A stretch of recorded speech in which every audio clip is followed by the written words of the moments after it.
Okay. Peace and shalom, family. Peace and shalom. Let me move this down. There we go.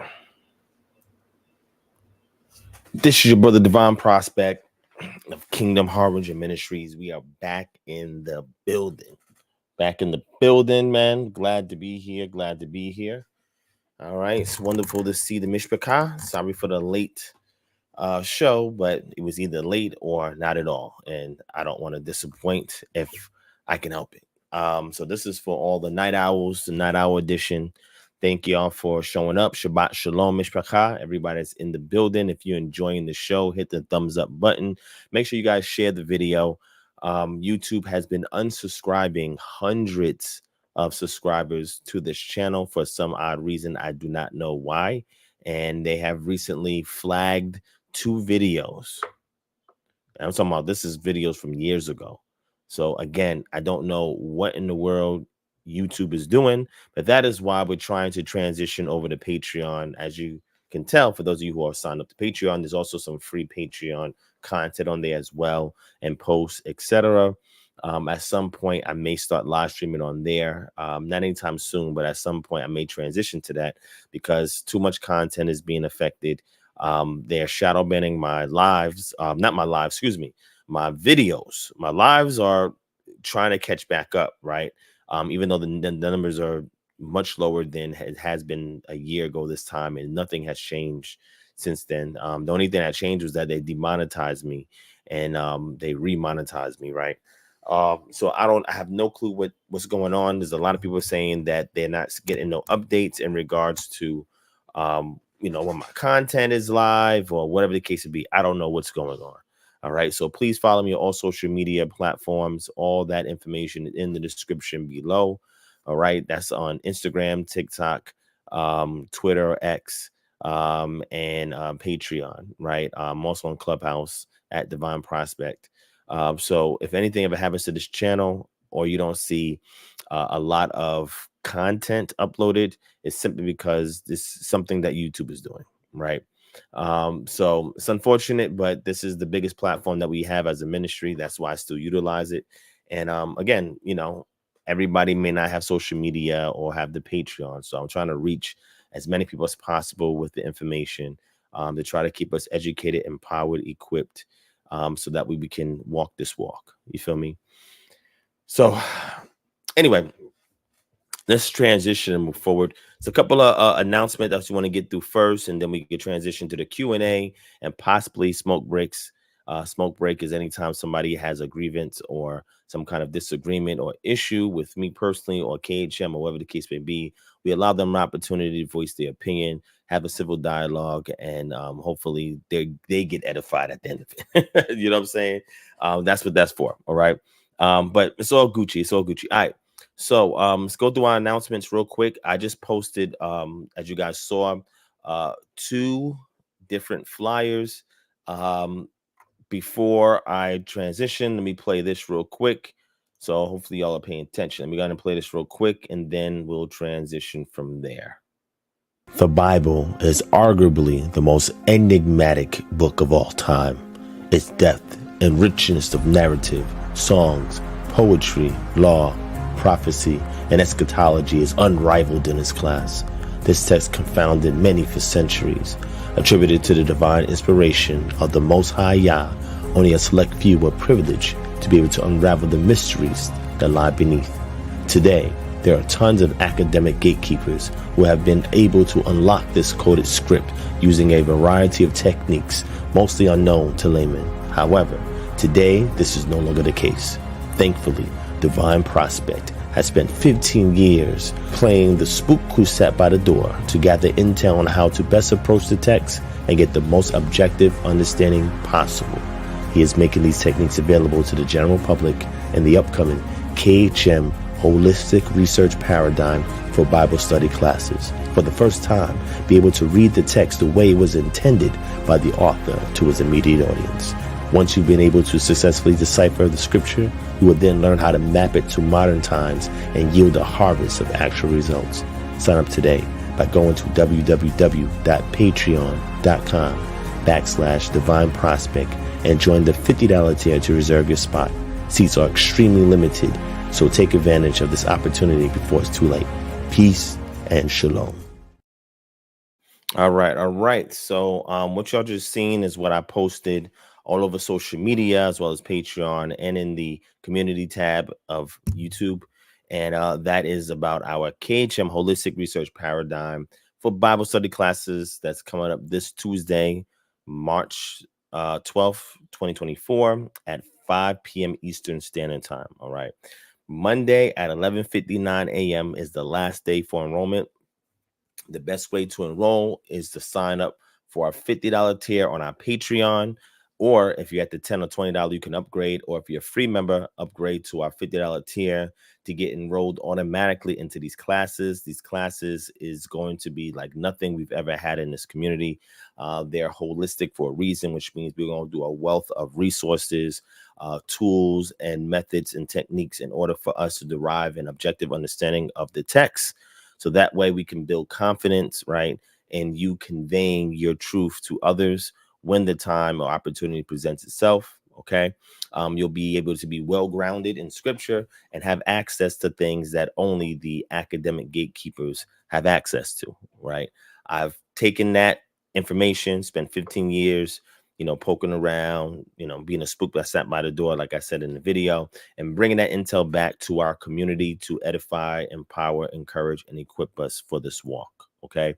And then not only that, once we are able to ascertain the author's intent to his immediate audience and understand it within its historical, social, political context, then we can take that information and map it to 2024 and see how to apply those principles today and yield the intended results, right?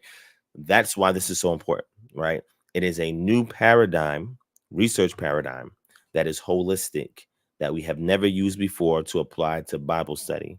And it's something that is exclusive to KHM, right? And again, everything that we do in those classes, you will be provided with all the material, right? There's also an a la carte option. If you don't want to sign up for the Patreon, why would you not? I don't know, because you not only you get the material that we give you for the classes, but you get access to hundreds of more material that will even enhance the class experience even more, right? But we do have an a la carte option. It is a squared link that we can send. If you're interested in it, just email us at email us at kingdomharbinger@gmail.com, and we'll go ahead and send you that link. If you're interested in that, the Patreon is the best way to access the classes. The enrollment is automatic. And again, we get you the link and so forth. Now, the classes is also recorded. I know there's some people that are saying that they may not be able to access it while it's in real time because they're at work or something like that. All classes are recorded, so that way you can go back and replay it at any time. And on top of that, if you have any questions, you can email it to our DivineProspect KHM@gmail.com. Right.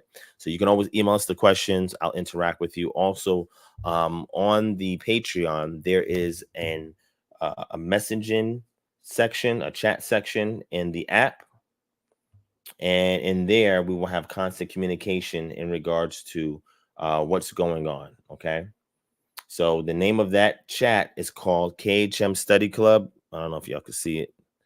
The name of that chat is called KHM Study Club.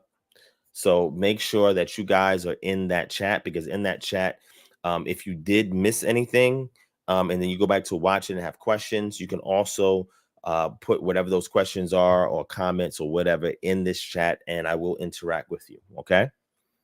All right, the class is going to be from 5 p.m. to 7 p.m. Eastern Standard Time, so it'll be about 2 hours. So if you're just getting off for work at 5 o'clock, I mean, you have 2 hours to log on, right? Even if you're on your way home, getting your kids, whatever the case may be, you can just let it play, right? But I'm going to try to make it as interactive as possible. And again, you're going to get a wealth of tools.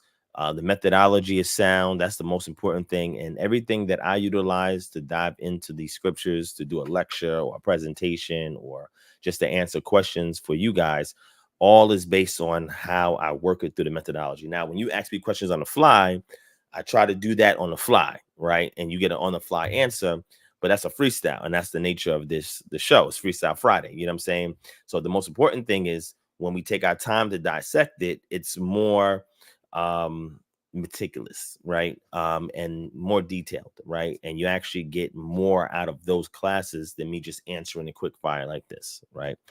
Some things I might address in a lecture, like when I did the Shechem and Dina, I use some of these techniques for that particular lecture, right? And then we have a lecture coming up called Divine Patronage, explicating what calling on the name of the Lord means in the Bible. And that lecture, we're also going to use the same approach. But if you're in the classes, by the time that we do that lecture, you already will have a foot up in regards to the approach for the information for that lecture, which is going to be fire, by the way. And again, that's one lecture leading up to another lecture. The lecture after that one is the image bearers, right?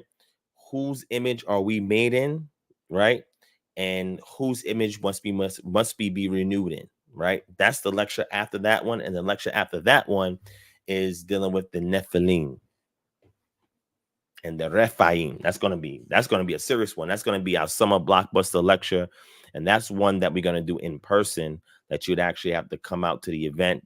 We're gonna have a live stream, everything like that. We're gonna be doing that one at a movie theater, right? And we're gonna be serving food and drinks and everything like that. So that's the summer blockbuster, right? That's gonna be the fire of all fire lectures, man. So I'm putting a lot of effort into it. You know what I'm saying? I know you guys are gonna enjoy it. But we're gonna work up to that. And remember, each lecture is connected from the Shechem and Dina all the way to the Nephilim. There's Easter eggs in all the lectures, right? And all the presentations. And again, if you're on the Patreon, you get access to PowerPoint as well as the PDF with all the information that you need to follow along and go back over it on your own time, right? We're equipping you with this information to take your time and go through it, to peruse through it, and to do it at your own pace. You know what I'm saying? So, all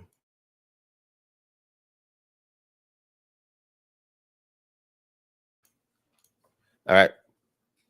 So sign up for the classes, www.patreon.com/DivineProspect. All the details in the description below. And let's get it, man. I can't wait to teach this stuff, man. Can't wait. I cannot wait. Cannot wait. You know, there's some people that keep this stuff to themselves so they can stay a master teacher. No. I teach teachers. Before they become teachers, they're students. I teach the students how to teach the teacher. At some point when we do these classes, y'all going to be teaching me. Y'all going to be teaching the class. Not me. Y'all will. And you're going to have the confidence to do so because you're going to have everything you need to teach the class. You're going to know the methods. You're going to have the tools. And you're going to be able to go to the resources. Fire. All right. So that's coming up on Tuesday. Sign up again Monday at 11:59 p.m. is the last time you have to upgrade or join the $50 tier to get locked in for the classes. If you get it after that, you're going to get enrolled in 2 weeks when we start in April, right? So if you're trying to enroll and you try to enroll by Tuesday, you're not going to make it in time for the class. You'll be rolled into the next class, again, which has another window of slots. And once those slots is filled, you got to wait and get rolled into the next month, which would be what? May, right? So get in now while you can. Slots is already filled. We have like 100 slots. I got like 15 more left. There's 85 slots already paid down for.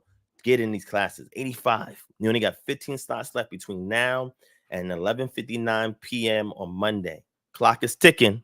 Clock is ticking. Clock is ticking. All right. And we're going to have fun. All right. So moving on from there, March 24th, New York. It is a wrap. It's a wrap for New York, man. KHM is back to the Big Apple, man. We're back. All right. We're going to be doing our Descend for Greatness March on the UN. That event is designed to bring awareness to the International Decade for People of African Descent initiative hosted by the United Nations. And there's so many wealth of resources and tools and knowledge from that program that we can take and embed in our community. And it gives us a degree of immunity against the xenophobia, stereotyping, prejudices, and red tape that we face from the state and federal level.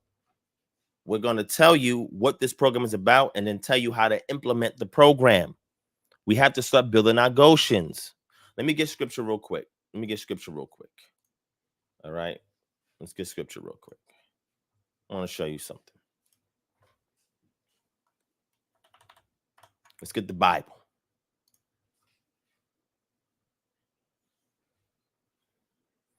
All right. So we're going to go to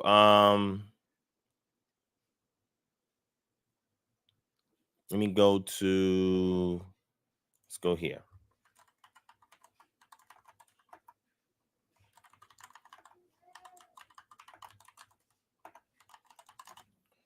All right, let's go to Exodus chapter 9, verse 26.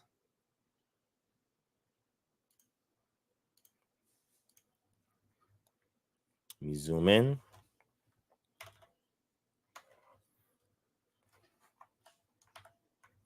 All right, let's share the screen.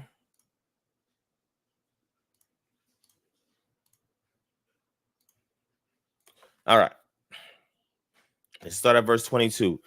Then Yah said to Moshe, stretch out your hand towards Shemayim so that there may be hail in the land of Misraim, on man and beast and every plant of the field in the land of Misraim. Then Moshe stretched out his staff towards Shemayim, and Yah sent thunder and hail, and fire ran down to the earth. And that word earth is a bad translation. And Yah rained hail upon the land of Misraim. There was hail and fire flashing continually in the midst of the hail, very heavy hail, such as had never been in all the land of Misraim since it became a nation. The hail struck down everything that was in the field and all the land of Egypt, both man and beast. And the hail struck down every plant of the field and broke every tree of the field. Watch verse 26. Only in the land of Goshen, where the people of Israel were, was there no hail. You're going to say, Divine, why are you bringing this up? The reason why I'm bringing this up is because if we don't have our Goshens in order, when Yah judges this nation, we're going to get consumed along with it. So what we must do is get all the resources, know-how, so that we can start building these Goshens. So when Yah starts judging this nation, we're unaffected. This program teaches us how to get that immunity, how to get that access, how to get those resources, and how we can get the state and federal government to give it to us and remove barriers that prevent us from getting access to the things we need to build our Goshens, to establish our identity. When it says people of African descent, if you identify as an Israelite, you came off them ships. Therefore, you are a subset of the African diaspora. Our ancestors been in Africa longer than they've been in Israel, longer than they've been in Egypt, longer than they've been in Israel and Egypt put together. We've been living in Africa for hundreds and hundreds of years. Do you understand me? We became part of these peoples, but still maintain our identity and our distinction. Only when slave raiders came and the natives there started taking the foreigners amongst them and bringing them to the slave traders and then bringing them into those ships, those cargo ships, not meant for any human being to be at the bottom of the ship, and bringing our ancestors over here. We've been tragically affected by that. We have an experience that is not shared with the so-called Jew counterpart in the land of Israel today, the so-called Ashkenazim, Sephardim. We don't share the same experience as them. Someone said, well, aren't we some Sephardim? Because some Sephardim, yeah, there was some Sephardim as well, included with that. But they're not the majority. That's a whole nother conversation. The point I'm trying to make is because we have been adversely affected by that, any form of restitution and reparation that is offered to us that we can take advantage of and implement it so that we can restore our culture, our communities, and autonomy, we need to be on top of that. At this event, that is exactly what we're going to address. We have in-person tickets. We will have live stream tickets, and we have vendor slots available. Food would be served as well. We're going to have a grand old time. Grand old time. We want you to come out in your Hebrew garments. No regular shirt tie. No dress slacks. Come in your Hebrew attire, because we're making a statement to the UN that we want to take advantage of this program that y'all are not advertising on radio, social media, or TV and mainstream media. I found out about this by accident, and then I felt obligated to tell our community. I've been telling y'all this for over 9 years. Since 2015, I think that's almost 10 years. Since 2015, I think it was late spring or whatever, will be almost 10 years that I've been trying to tell community about this. I've done lectures on this. I've done presentations on this on my live streams. Nobody seems to care about this. And it's unfortunate. That's why we can't take advantage of it. Because nobody cares. Or they care enough but don't want to do nothing about it. They want somebody else to do all the work and heavy lifting for them. Show me that y'all are serious about this, and then I will show y'all the resources that we need to build a Goshen.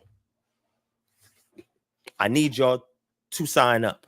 I need y'all to get a ticket. I need y'all to watch this and spread the word once we do this dissertation on what this program is and how it can benefit our community.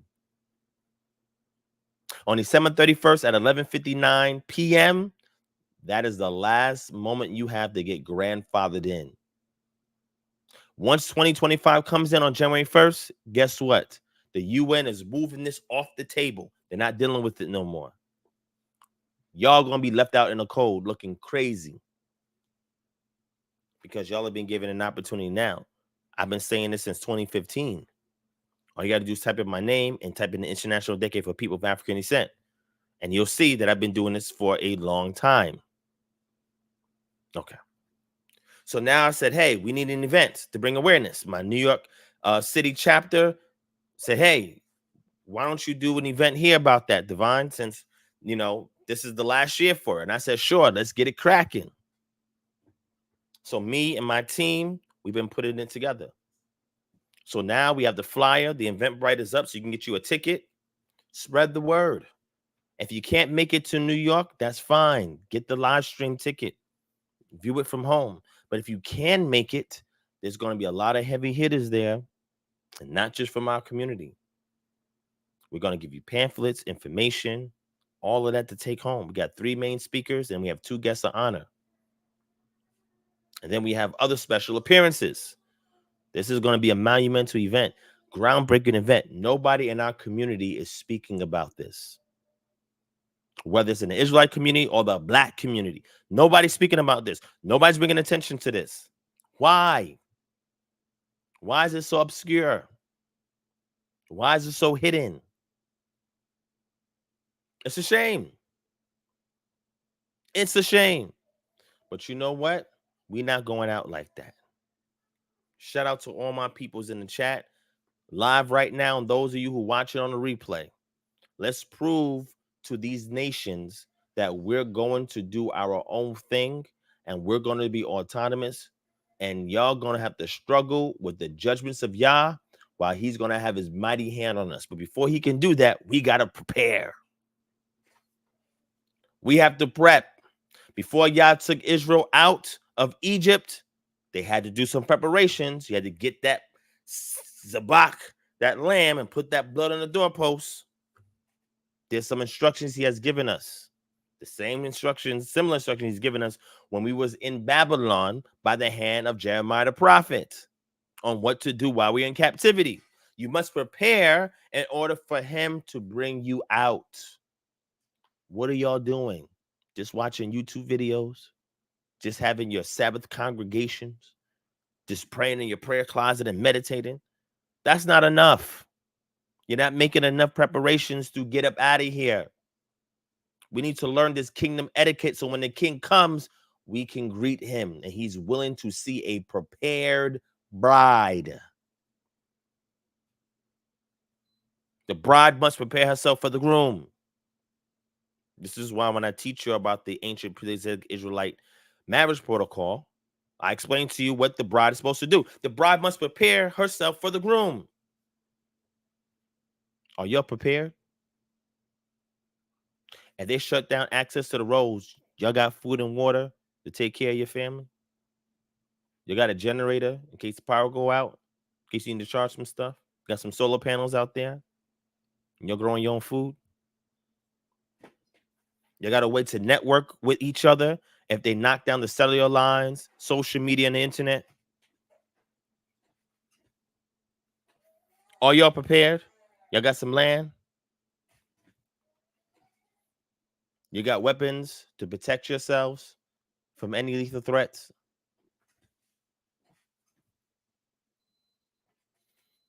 They got connections in high places in case you need to call it Esther or Mordecai to pull some strings for y'all while this is all going down? You got a Nehemiah and Ezra in high places that can intervene and do things for y'all. You got a Joseph that's up there, second and third command, that can do things for y'all. Or y'all scaring them out your community? What y'all got going on, man? Okay. That's what we're going to deal with in New York. March 24th, 1 p.m. Eastern Standard Time to 6 p.m. Eastern Standard Time. We're going to get to the solutions. We're not talking about this and all that. No, we're getting right to the solutions, practical solutions to build these Goshens. We're not playing games this year. We're not playing games. It's the last year. Do y'all understand?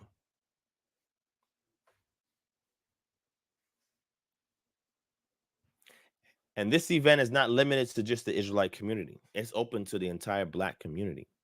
You could be a Black Christian, a Black activist, whatever the case may be, a Black Muslim, whatever the case may be.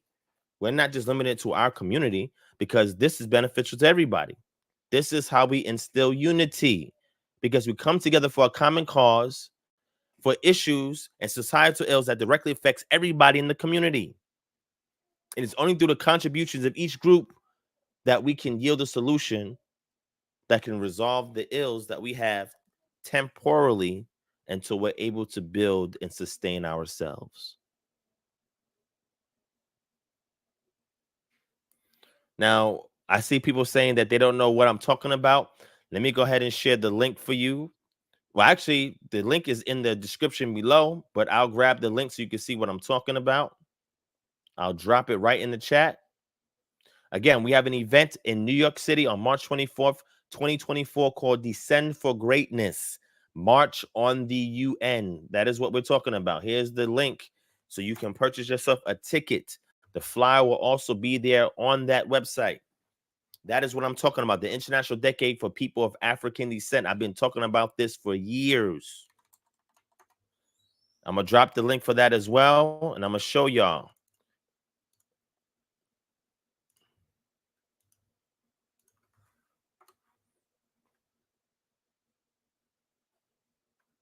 Hey, Nilante, I got you, King. You got to email me at DivineProspectKHM@gmail.com.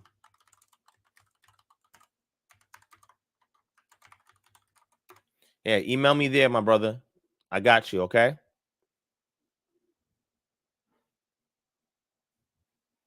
All right, so there's the links right there for the ticket. Go purchase you a ticket for the live stream if you can't physically make it. If you're in New York, you have no excuse. Show up. We have 2 guests of honor. We have Sister Shonda at large, and we have Brother Zion Lex or Moray Zion Lex. They're going to be there as well as guests of honor. They'll do some speaking towards the end of the event. The main event is going to be me speaking, as well as my 2 associates in KHM, Sister Gail and Brother Emmanuel. And we're going to address each point of the International Decade for People of African Descent. And if you go and click the website, you'll see those 3 points is recognition, justice, and development. These are the things we get access to when we implement this initiative. It is up to the member states to take this resolution and put forth initiatives to remove xenophobia, stereotyping, red taping, all of those things that adversely affect the Black community. Remove those things out the way so we can access to health, to better education, justice, recognition and identity, development opportunities, etc., no matter where we're at in the diaspora. The reason why the U.S. is not moving to do anything is because there's no outcry from the Black community about this. None. And the reason why is because nobody knows about it. Therefore, it is our responsibility to get the word out before the end of this year. If we don't do that, I'm telling you, this opportunity right here that can actually help us is going off the table. UN is like, nah, get that out of here. Next, we're gonna move on to something else. Thank you, my brother Jordan's kid. I appreciate that, and the feelings mutual as well. All right. So again, please get a ticket. Show up if you can. If you're a vendor, come through. Vend what you got. Let the community know what you're doing. Let's support each other. This is what this is for. It's not about an Israelite, Christian, or whatever. Listen, this is about our community and whole. Our community as a whole. That's what this is about. All of us. We're all in this together. Do you understand? This is something that can better your business if you have a business. You're not-for-profit, you have a non-for-profit. Your quality of life, the quality of life of your children. This affects every aspect of your life. We must get on top of these things. And as many solutions that I find out, I'm going to continue to bring it to y'all. All praise to the Most High. All right, so I just want to let you know about that. Descend for Greatness. Why is it called Descend for Greatness? Because the program is called the International Decade for People of African Descent. So because we've descended from them, we must also descend on the UN in order for us to be great. We have to come together in unity. We'll also be offering T-shirts. I'm in the process of designing T-shirts for the event that you can wear with pride. And don't even have to open your mouth and tell the world everywhere you go, there is a solution for our people. Okay. All right. This thing should be sold out by Monday. All those tickets should be sold out by Monday. We'll see what happens. All right. So moving on from there. So we got the classes starting this Tuesday, March 24th. We have the New York City event, April 7th in Atlanta. There'll be a physical Passover event that we will be doing. April 8th, the next day, I will be doing a virtual Passover as well.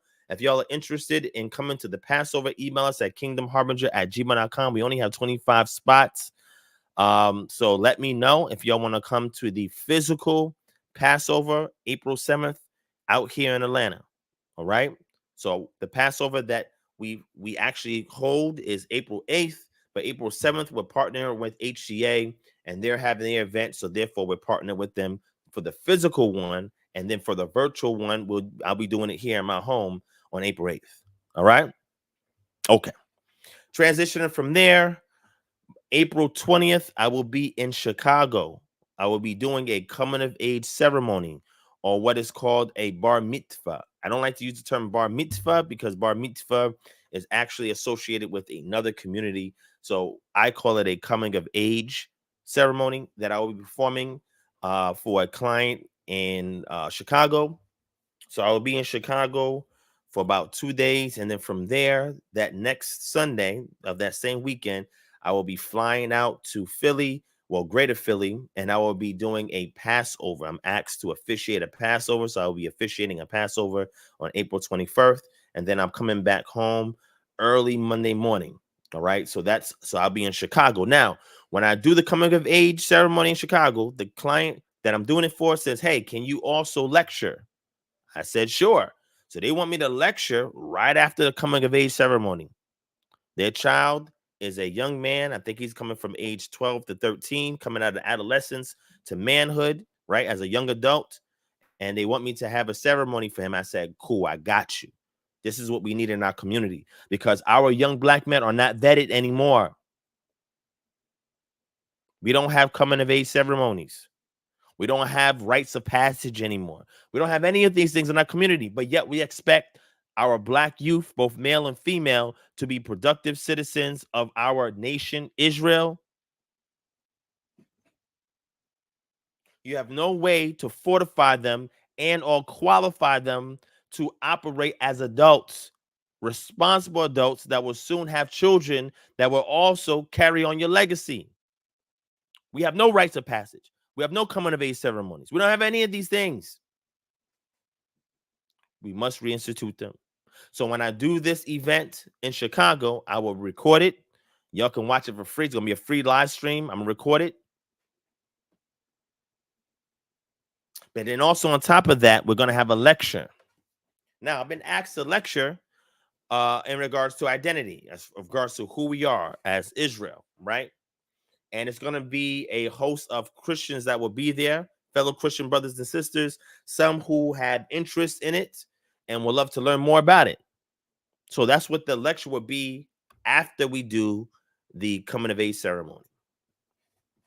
And if anybody wants me to officiate or perform any of these rites of passage, whether it's marriage, whether it's a coming of age ceremony, whether it's a Brit Milah for a young Yilad, I'm gonna say Yeludim, in case there's a young boy, a young girl, I do ceremonies for both of them. All right, we do funeral officiant. I officiate over funerals as well. I do all of these things, right?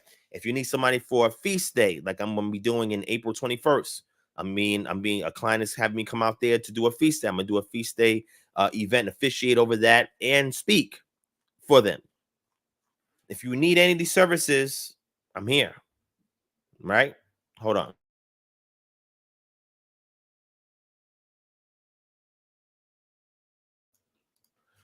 The purpose of KHM and DivineProspect brand is to be able to fill the gaps in the community that nobody has been filling before. This is it right here.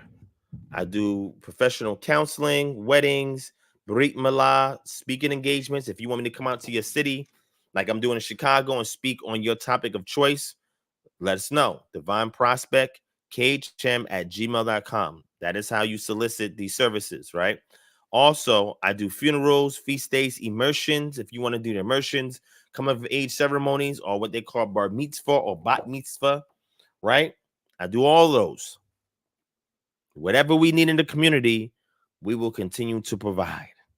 We should come to the point where we should be so autonomous we don't have to reach out our hand to anybody outside of our own for anything that we need. That's how we know we have a successful Goshen established. We're not there yet, but we're getting there.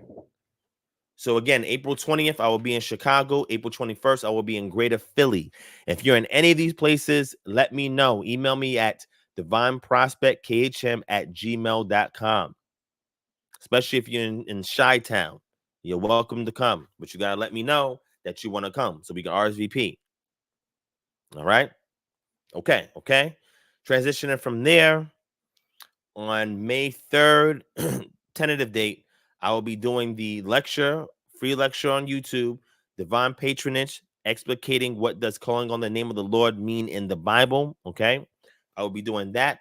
And on May 24th, another tentative date, we will have our KHM Houston chapter launch. I know this is a long time coming. Houston's been waiting for 2 years now, since 2022, for us to come out there. And we will finally make our way there sometime in May, Yah willing. Okay. And lastly, in June, I will be working on filming the first pilot episode for my reality show. Talked about this before in the past. It's called Divine Intervention. I know you're going to enjoy it. You're really going to like it. And if I get enough fanfare for it, we'll do episode 2, 3, 4, and 5 for our first season. Please let me know. All right. Now, that's a good question right here. Do you think some of the Black Christian apologists will support the upcoming event in New York? I hope so. I've advertised it in spaces that they're in, so they will be aware of it. But what's going to happen is they have too much pride. And it's sad because the woke church, the Black woke church, actually puts emphasis on ethnicity. They talk about racism. They deal with critical race theory. They also talk about how the gospel should be customized for Black folk because it deals with those who are oppressed, those who are impoverished, those who are outcasts. So I would hope that Black Christian apologists, Black Christian artists, the ones who are part of the woke movement, they should show up. But I guarantee if they see that Muslims and Israelites are going to be there, most of them ain't going to show up. And that's the problem. It's too much pride. Since I came into this community, I've been in all those communities.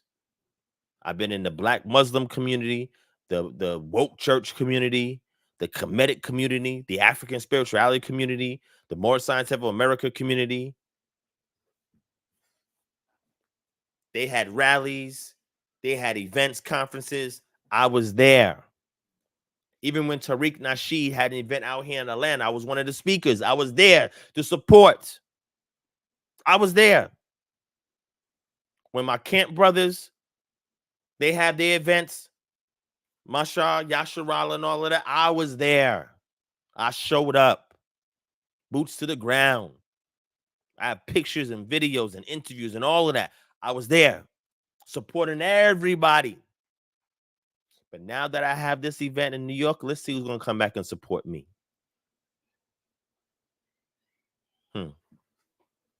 Yeah. I want to see who comes to support me. And it's not just me that supports KHM and our community. I want to see who shows up. I want to see who shows up. All right? Because this is not about you, me. This is not about individualism. This is about the collective. United we stand, divided we fall. Here's an opportunity to show that we are united despite our differences. Are you mature enough to put your differences aside and work on the common denominator that is equally beneficial for all parties involved, that requires a contribution of all parties so that all parties benefit equally and with equity? Are we ready for that? Are we ready for that? I don't know if we're ready for that. I'm ready for that. I've been ready since 2015. All right. Echad. That's correct. Echad. One. Unity. All right. Yeah, I got to do that.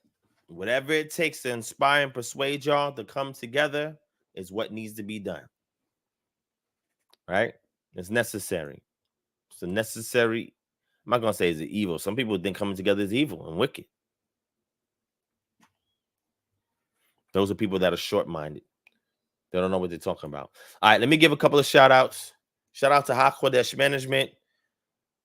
Ramaya, Ban Yasharala, Get Wise, Aishuko, Athniel, Israel, Principes de Deus, Raphael, Gavin Miller, J Rod, Scott Garrett Headley, Haran Edwards, Karima Poet, Antoinette Clark, Kaya Houston, Yaakov, Chief Sif Gaming, Solomon Ben Dawid. Let's see who else we got up in here. Believers of the Report, Aaron Jeshurun, Feed the Spirit, Israel Young Lion, Bina Bat Ephraim, Seeking the Truth Ministry, Slick Rick, Angela Altman, Performance. What is that? Perform Acceptable Faith. Excuse me. Amanda C.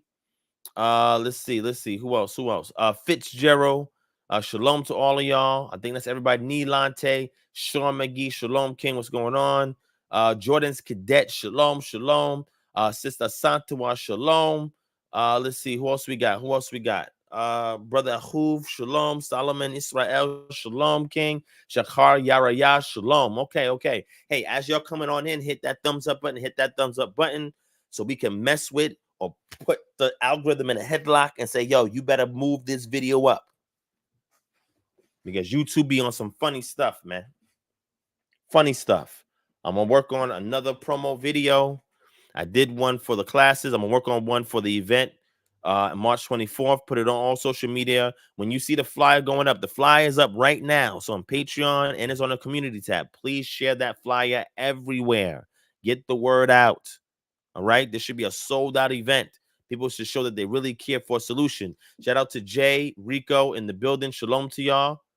Thank all y'all for being here on this evening. Okay. Listen, we deal with real solutions. I teach, I educate, but I also am about real community, man. Real community. That's what KHM is about. We're heralds for the king to come. We're a harbinger. A harbinger goes before the king and announces his arrival and make preparations for his appearance. We letting everybody know that Yah is on his way. Get ready to meet the king. People say it all the time, but are they ready to meet the king? He's looking for a body or a bride without spot and blemish that got their house in order, that's going to be able to persevere through these judgments. Are y'all ready for that? We see a lot of precursors to this, especially COVID that just happened. We ain't got a lot of time, family. So let's get it right. Yo, there's 3 people. I think Antoinette, 3 people asked for that. I got to figure out how to phrase it. You know what I mean? I think that'll be a good shirt too. It'll be a hilarious shirt. It'll be a hilarious shirt, right? Okay. All right. So wait. Let me see. Okay, so let's just transition to the Q&A at this point. So those are the announcements. Please support the classes, the KHM Holistic Research Paradigm for Bible Study classes. Sign up, upgrade to the $50 tier on Patreon. The link is in the description below, telling you what to do, how to do it, what to click. Also, please get a ticket for the event that's coming up on March 24th. Please, we really need everybody to come out to this. This is life-changing, giving you practical solutions to implement immediately to resolve the societal ills that you experience so you can build your Goshen. All right? That's important. All right? You heard the other events that I mentioned about to you. Passover, April 7th.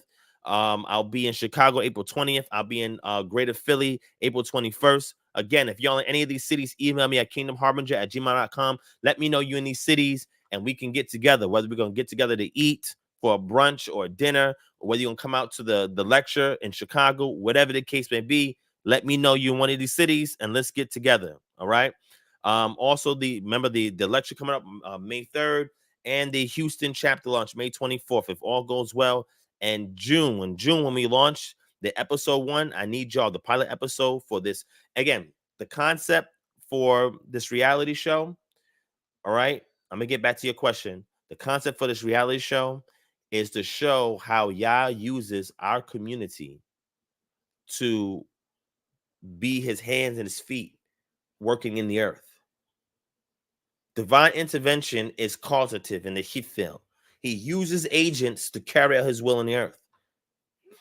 The Israelite community has a bad name in the public eye.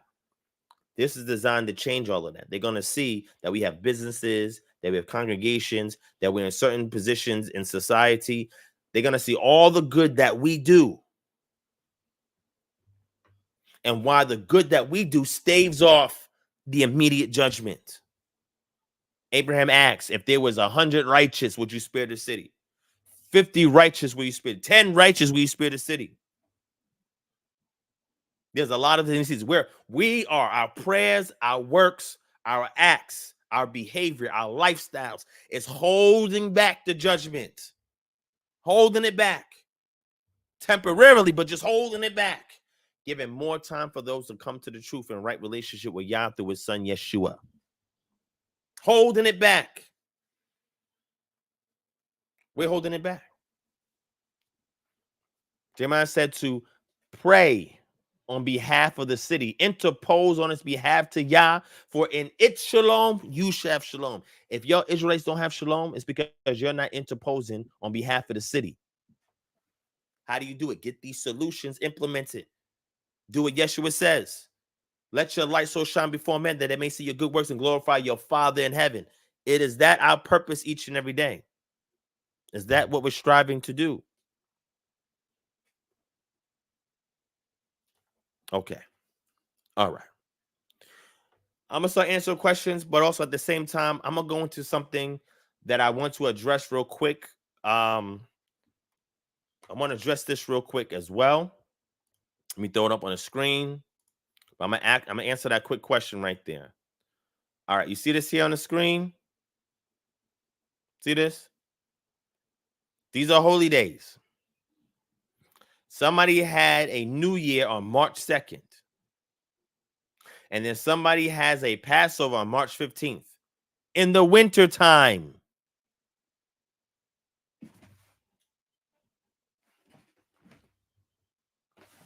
What? How are you having Passover, Feast of Unleavened Bread, and a new year in the winter time?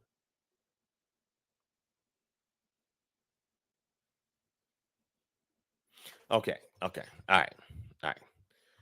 Anyway, I'm gonna get back to this. Hold on. All right. I'm gonna get back to that in 1 second. All right. Let me see. Hold on. All right. Here we go.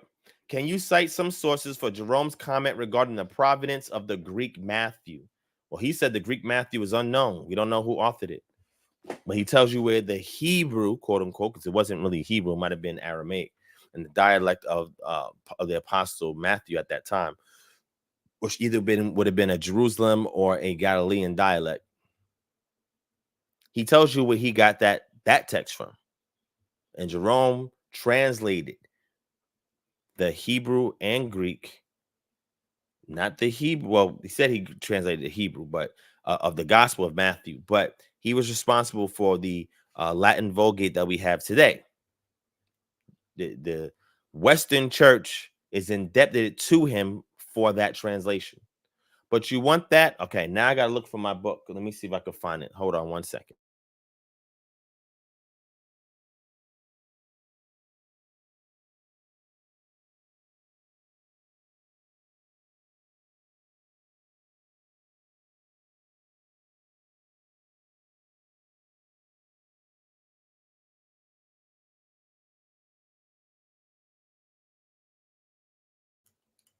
All right, so this book here, The Gospel According to the Hebrews and the Gospel of the Ebionites, edited by Andrew Gregory. All right, great Oxford publishing academic source. It does address Jerome in here. Let me see if I can find it.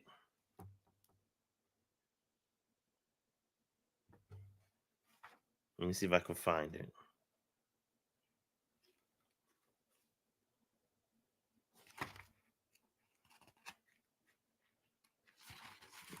I can't find it quickly in here. I will definitely look it up because I have it somewhere else. Let's see. Jerome.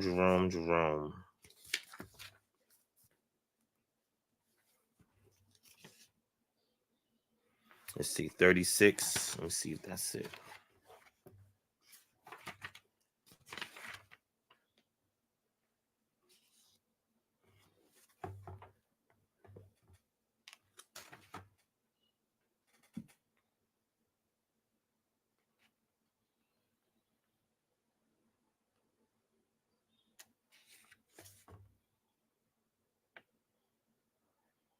All right, here we go. All right, this is in his work called Virtues. It's right here. This is on page 38 of this book. I know you probably can't see it. This camera is not really good at focusing, but I'm gonna go ahead and read it for you. On page 39, it says, Matthew, who was also called Levi, first a tax collector and then an apostle, composed the gospel of Christ in Hebrew letters and words, initially in Judea for the sake of those of the circumcision who believed. It is not altogether clear who later translated it into Greek. Furthermore, the Hebrew itself is kept right to the present day in the library of Ssoreal, which Pamphilus, the martyr, so diligently brought together. I have also had the opportunity of having described to me this volume by those who use it, the Nazarenes of Berea, a city in Syria. Quite fascinating. There's your answer to it. Now, there's tons more quotes that he makes on the Hebrew Gospel of Matthew, comparing it with the Greek text. Very fascinating when you want to deal with textual variants. All right. And we see a lot of these textual variants show up in the OSS, the Old Syriac Sinaiticus. Fascinating. That's the best witness to this Hebrew Gospel of Matthew that Jerome is talking about. And we have several scholars who have spoken about this. And there's only a select, I would say I count on both hands, that actually exist, that actually know about this, such as Sebastian P. Brock. But do we also have another one that I have on my Patreon? Hold on, let me bring this up so you can see what I'm talking about. Hold on 1 second. You're gonna see Arthur Vubis as well. Let's bring him up real quick. I'm gonna show this to y'all real quick. All right, here we go. I'm gonna give you something for free right now that's paid on Patreon. That's why you get the Patreon. I got all this stuff on there. So here's Arthur Vubis right here. Another area of research concerns the earliest version of the New Testament, whose roots reach back into the 2nd century, namely the Old Syriac or the Vetus Syria. In many ways, this very precious version reveals an archaic Palestinian Aramaic flavor in which the first Christian proclamation was verbalized. One of the earliest versions of the New Testament exists in Syriac and best represents the perspective of the Aramaic-speaking followers of Yeshua. Here's information on Arthur Vubis. If you've never heard him before, he is quoted in several works as it pertains to the Syriac, the Old Syriac text. He is an expert in that field. Okay? He has more than 300 publications, and his area of research includes the early Syriac Bible versions. And I have more information on here for y'all as well, if you're interested in it too. But anyway, hopefully that begins to answer your question. All right. Okay. All right. Let's see. Let's see if there's any other questions. I see what you're saying, Ssoreal. Yeah, I'll give you a moment to chat in a second. Let me see if there's any other questions real quick, and then I want to deal with this feast day date, and then I'll get right to you, my brother. All right. Let's see.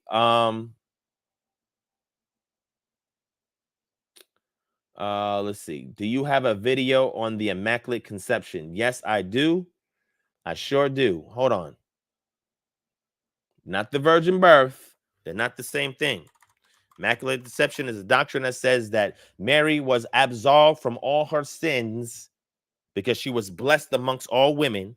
That blessing absolved her and removed the entire stain of sin from her so she can give birth to the perfect God-man. That's the Immaculate Conception.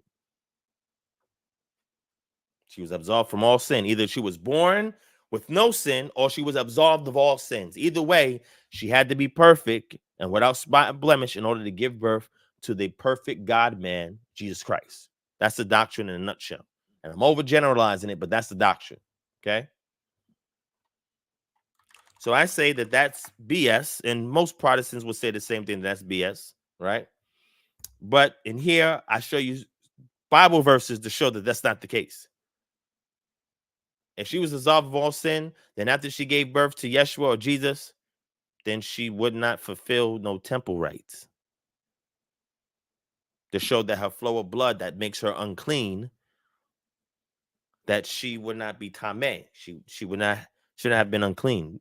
But the text tells you that she goes and she gives the 2 turtle doves and everything, which shows that according to the law, the reason why you do this is because you're unclean. If you're perfect, then you're not unclean in any way, shape, or form. But let me give that video to y'all real quick. Hopefully that'll answer your question. You can go back and check it out yourself. I did this 7 years ago. All right, I'm gonna go ahead and give it to you. We also go into the Catholic Catechism as well on that video, but here it is right here. That's it for you right there, okay? Shout out to you as well, Nicole. Thank you for the support. I appreciate it.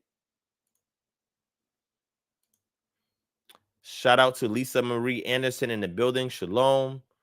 All right. Hold on. Let me see. Okay, what was Paul talking about in 2 Thessalonians 2, verses 3-9? Some people use it for the Antichrist doctrine. All right, this says 2 Thessalonians 2. This is why these classes is here. So you can ask these questions in the class, use the methodology, tools, and resources, and come to an objective conclusion yourself. Right? All right. So let's see where we at. 3-9. All right, let me see. Let no one deceive you in any way, for the day will not come unless the rebellion comes first. The man of lawlessness is revealed, the son of destruction, who opposes and exalts himself against every so-called God or object of worship, so that he takes his seat in the temple of God, proclaiming himself to be God. Do you not remember that when I was still with you, I told you these things? And you know what is restraining him now, so that he may be revealed in his time. For the mystery of lawlessness is already at work. Only he who now restrains it will do so until he is out of the way. And then the lawless one will be revealed, whom the Lord Jesus will kill with the breath of his mouth and bring to nothing by the appearance of his coming. The coming of the lawless one is by the activity of Satan with all power and false signs and wonders, and with all wicked deception for those who are perishing because they refuse to live the truth and so be saved. Therefore, God sends them a strong delusion so that they may believe what is false, in order that they may all be condemned who did not believe the truth but had pleasure in unrighteousness. So this Antichrist figure, right? We see that this is a constant motif in the, I would say, the epistles of John and in the book of Revelation. And now we see Paul say it in 2 Thessalonians. First and 2 Thessalonians are some of the earliest epistles of Shaul. And Thessalonians, he is hastening for brothers and sisters to prepare themselves, right, to join and meet Yeshua, right, because he's saying that time is short. Time is short.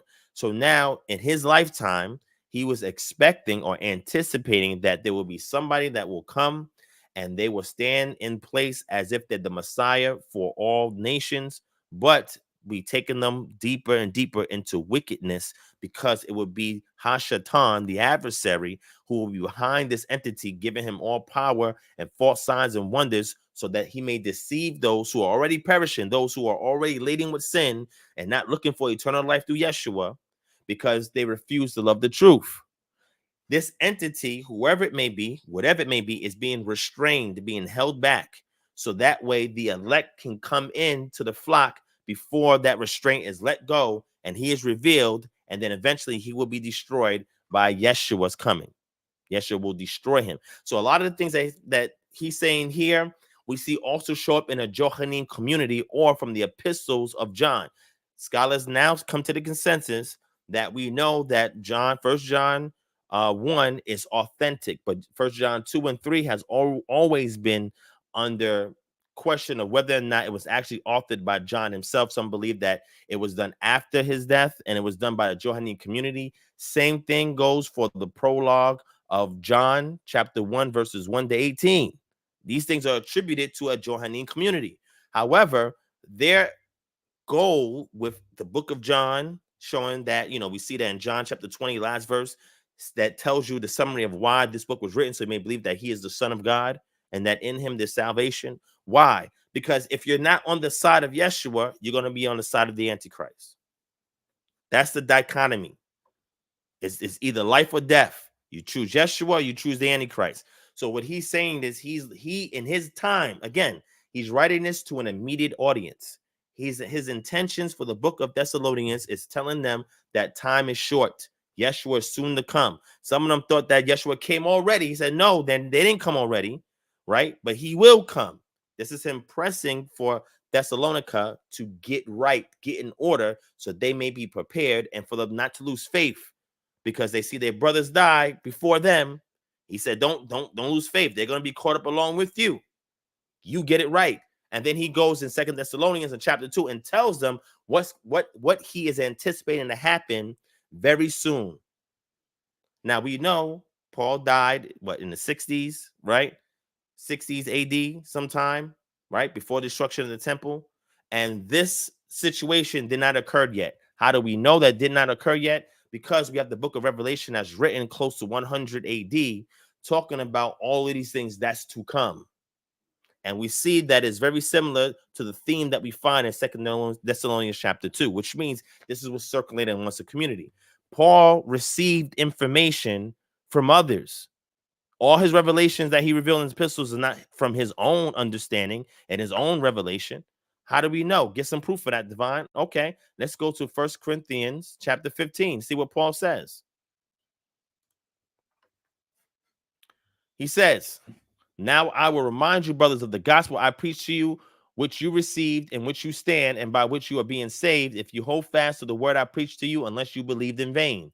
For I delivered to you as of first importance what I also received, that Christ died for our sins in accordance with the scriptures, that he was buried, that he was raised on the third day in accordance with the scriptures, and that he appeared to Cephas, then to the 12. Then he appeared to more than 500 brothers at one time, most of whom are still alive, though some have fallen asleep. Then he appeared to James, then to all the apostles. Last of all, as to one untimely born, he also appeared to me, for I am the least of the apostles, unworthy to be called an apostle, because I persecuted the church of God. he tells you that he received this. We see in Acts chapter 15, when Paul goes to the Council of Jerusalem based on a concern and complaint that was raised to him by the Pharisees who converted into the movement, the head pillars, Cephas, James, and the elders, they judicated over that matter, and then they wrote a letter and told Paul, disperse this letter, gave him instructions. He received instructions from others outside of just his heavenly instructions from Yeshua. We know things like the kenosis text that we find in the book of Philippians that is believed to be a hymn in which Paul received from other believers that preceded him. So what we see here is that this is things that are going around amongst the community. This man of lawlessness, the son of perdition. Why? Because Yeshua speaks about this in Matthew chapter 24. And this is recalled much later because the gospel is written after Paul dies. But they're written in retrospect in accordance with the things that Yeshua said and that he taught. So this constant theme as a false Messiah. Christ said, false Christ will come. Do not be deceived. Same thing that Paul's saying. Do not be deceived. Do not be deceived. False Christ will come. So this idea of an antichrist, one that is against Messiah, coming on the scene, acting as if he's Messiah with power, signs, and wonders to woo the world over to Hashatan. That will be met with Yeshua on his appearance, his second advent, in which he will destroy all of the works of the enemy, including sin and death. He's already defeated them. He already got the keys, but it's still happening. So when he appears, all of that will be wiped away. He is Yah's agent to fulfill the prophecies that we see in the Nevi'im, in the Tanakh, and the prophecies that's also being proclaimed in what we call the Brit Hadashah, a New Testament. He is the ultimate fulfillment of all those things. Hallelujah. Hopefully that answers your question. All right, let me get through. Let me see what else we got. Let's see. Solomon, yes. Yes. Well, so what I referred to it was when Solomon was actually building the temple. He had the pillars and he had a wreath that was coming across, a garland wreath that was coming across like this. So it came across like this and it dropped down and it fanned out and it was twisted in the middle. That's actually what we should be wearing, right? So I would have to do probably a separate one on that. I would probably do a separate one on that. Definitely. Okay. I'll do another video on that. I'll probably do a short video and I'll throw it up on that. Okay. If y'all are interested in it. Shout out to my brother Stacks 2296 in the building. Shalom. What's going on? Jason Pompey said, is it possible for Israelites to be different haplogroups? If so, how? Yes, it's possible because we have peer-reviewed scientific articles in regards to the Jewish community having a variety of different haplogroups. How can you all have different paternal haplogroups if you all came from the same ancestor? You have R1A that claims that they're Jews. You have J1 that claims that they're Jews. J2 that claims that they're Jews. Some E1B1 that claim that they're Jews. For example, you have E1B1B coming from the ancestors of Albert Einstein. How could all of them come from the same paternal descendancy, the same paternal lineage? How is that possible? You only have one haplogroup on your paternal side. You don't have multiple haplogroups on your paternal side. So how could all these groups that say they're Jews all claim that they came from Abraham? Which one actually goes back to Abraham? We will never know because we ain't got the body of Abraham to test it. We ain't got the body of Isaac to test it. We ain't got the body or bones. I ain't say body because the flesh will already be eaten up. We ain't got the bones because if at least we have the skull, we go to the petrous part of the bone that's right over here and we extract that aDNA and then we're able to sequence it and we're able to say, okay, this is this is that. We don't have any of the patriarchs to do that on. We have none of the sons of Jacob to do that on. Closest thing that we have is Iron Age Israelite sites that have skeletal remains. That's all we have. So until then, everybody's going to say that they're a Jew. Obviously, some will be through conversion. Some might be other groups that live side by side in the land. There's been a lot of moving of haplogroups over time in the Levantine region. The Ottoman empires were responsible for a lot of the moving out of certain haplogroups and the moving in of certain haplogroups. I shared I think 2 articles and 1 book on that about a couple of years ago. Okay. So yeah, there's different groups. Matter of fact, let me see if I can find one of my articles on this real quick, and I can share it with y'all.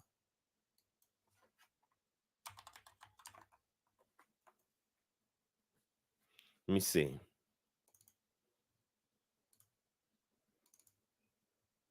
Here we go. I got it right here. I'll share this with y'all. You can go see it read it on your own time. Here we go. Drop it right in here. Boom. Go read that. All right. Okay. All right. Let's see.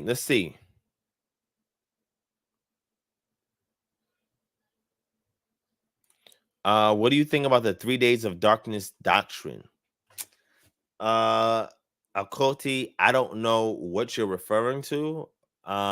Maybe I might know it by something different. Can you please put a couple of sentences explaining what that is? Let me know what that is, okay?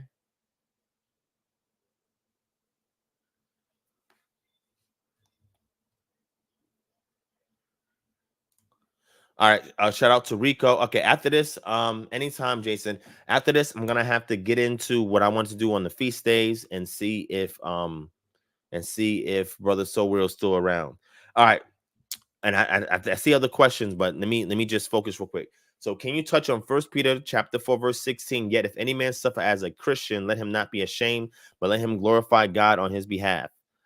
I'm not sure what you want me to touch on. Are you want me to touch on the fact that the word Christian is used there? I mean, there's nothing, I don't see anything strange about that. The apostles, after the persecution of Stephen, they left out of Jerusalem and they scattered towards the north. And when they ended up in what we know as modern day Syria, they were first called Christians. That's what they were called. Just like African Americans, quote unquote, whose ancestors was brought over here through the transatlantic slave trade, they called them niggers. Nigger, Nigger. They call them niggers. We turn that into nigga. And that became a way that we identify with each other, a term of endearment that we turn it into. But in the past, there was a phrase. Let me see if I can find it.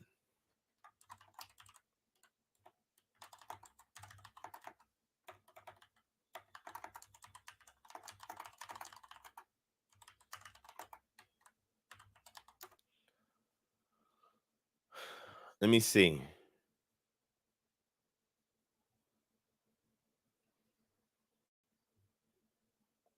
I don't know if I can find it right now.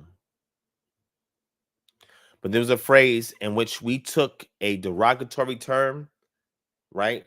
Or a term that we were called and we accepted it. That's why we call each other nigga today. Hey, what up, my nigga? So at that time, they would be called Christians. They didn't call themselves that, but they were called Christians. So they accepted the nomenclature, right? And if you are going to be called that, don't be ashamed, but use that as a means to glorify the Most High. If they're going to call you that, you define the term. That doesn't mean that's what they call themselves, but they were called that. And Peter would have been one of those people who would have been called that. If we go to Acts chapter 11, we see that. They were called Christians at Antioch and what we call Syria today. So hopefully that addresses your question, if that's what you've been asking. And if you're called Christian, so be it. Let it be a stripe of honor. And you just live out the life to define and or redefine what that term means in the mind of the person who's proclaiming that about you. Just like in the past, if they call you nigger, You live a life to let your light shine. So that word nigger, if you're being called that, is redefined by your actions and your lifestyle and behavior. Okay. You said the whole earth will go completely dark for 3 days. I don't know. I don't know about that doctrine. I don't know about that doctrine. Who teaches it? Is there a video or something I can look at it? Because I don't want to just answer it on the fly if I know nothing about it, right? So if you can, sis, can you drop a link in the chat so that way I'm aware of it? Just let me know, okay? All right, so let me just give you scriptural reference for that. Let's go to Acts. I'm going to show you something very fascinating, in the book of Acts, right? Let's go to Acts chapter 11. All right, and it says, now those who were scattered because of the persecution that arose over Stephen traveled as far as Phoenicia and Cyprus and Antioch, speaking the word to no one except Jews. So wait. So remember in Matthew, let's go to Matthew real quick. I want to show you something in Matthew real quick. Let's go to Matthew real quick. Go to Matthew real quick. Matthew chapter 28. Let's jump down. Remember this? Now the 11 disciples went to Galilee, to the mountain which Yeshua had directed them. And when they saw him, they worshiped him. Oh, look, they worship him. So that means he's God the Father. They worship kings too. Yeshua was born a king. We see that in Matthew chapter 2. But anyway, but some doubted. And Yeshua came and said to them, all authority in heaven. See that? He's the Son of God, and he's his chief agent in heaven and on earth. Of course, you bow down and prostrate before him and give him honor and glory and praise. If people can do that for dignitaries, why more not be able to do it for the Son of Man and the Son of God? Has been given to me. Go therefore and make disciples, what? Of all nations. You see that? Make disciples of all nations. Panta ta ethne. Right here. Panta, which is actually PH Panta ta eth. Is your TH ethne. To all nations. So why would you go and disciple all nations? Well, you would do that because if you go to Acts chapter 2,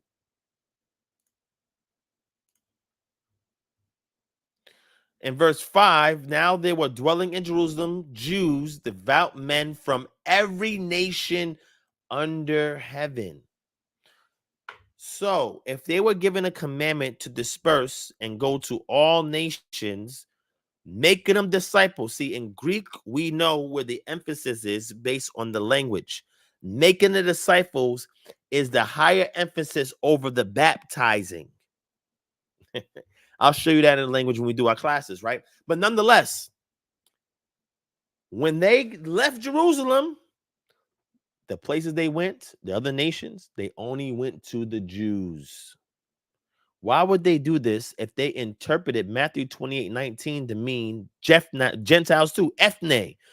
No, they were Jews from every nation, which means just like Paul was a Roman citizen, just because you're a Roman citizen does not mean that's your ethnicity. Just because I'm an American citizen does not mean that's my ethnicity.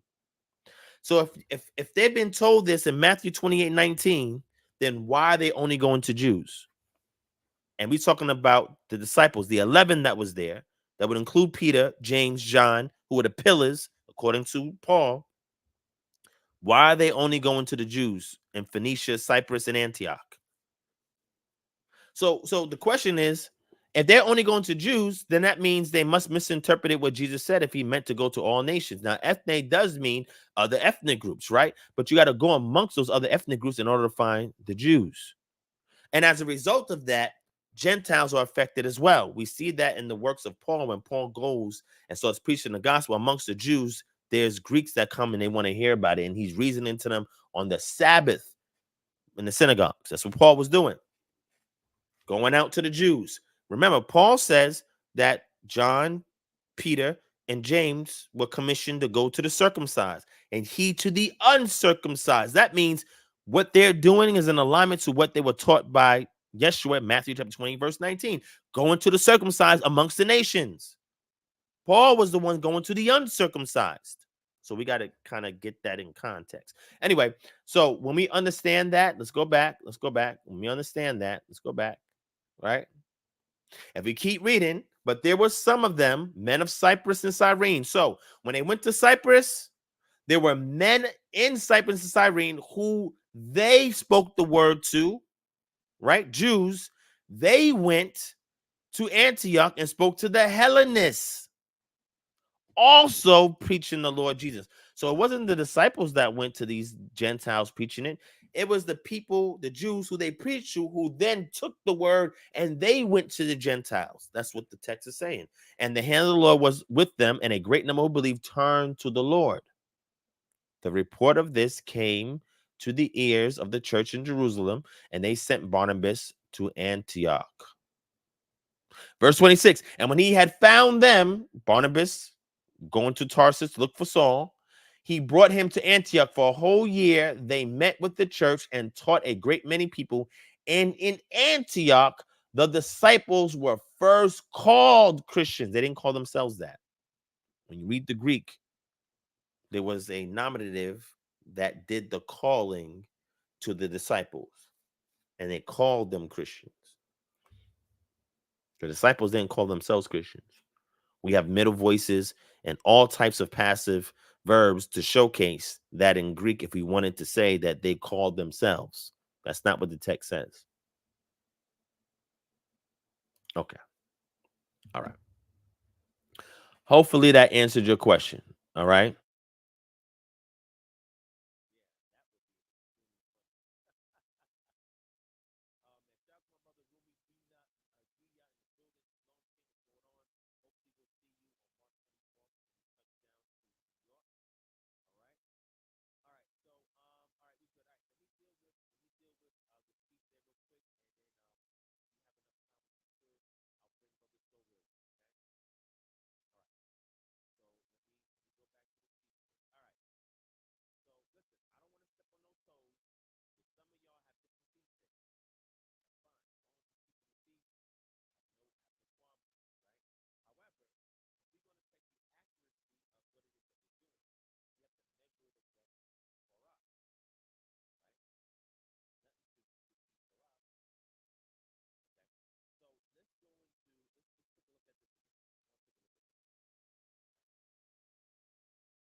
Oh, can y'all not hear me? Did I hit the thing by accident?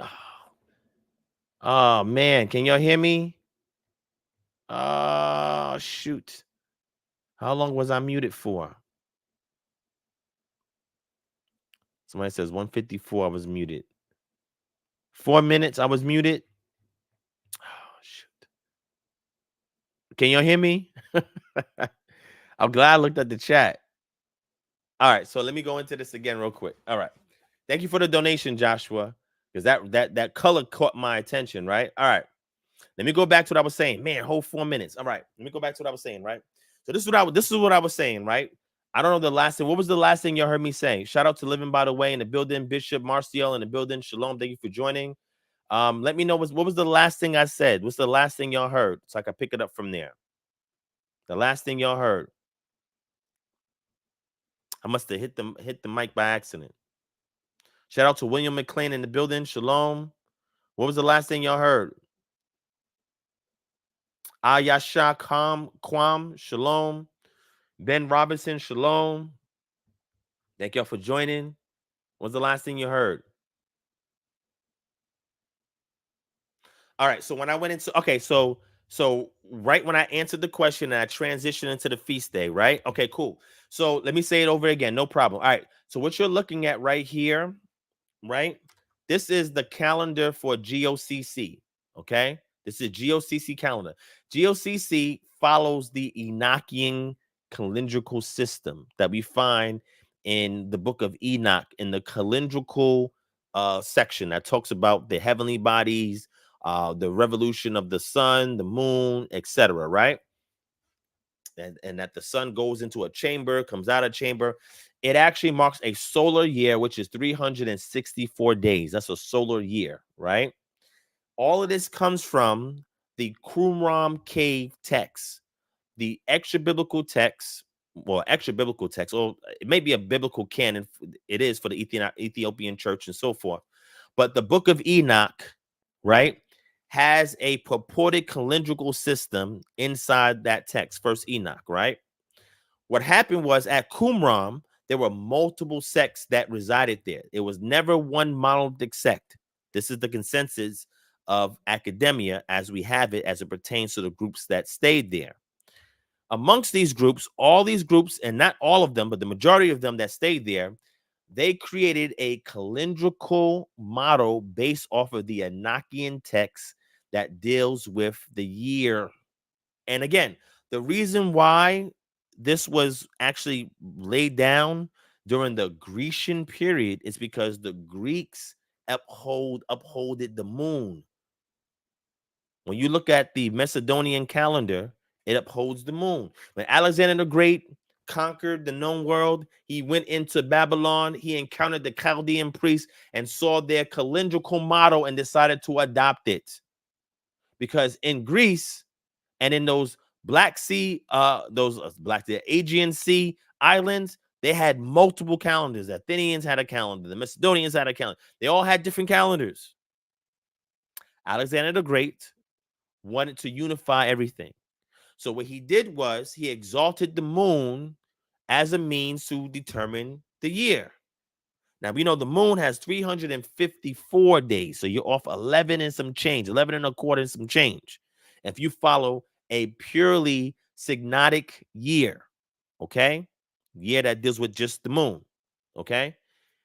We know that in Babylon, what would happen is after every second year, and that third year, because you'll be back sometime, the king gives a decree by means of the priest saying, it's time, king, give the decree to add that extra period, an extra month to sync everything back up, all the feast days that they had back with the seasons.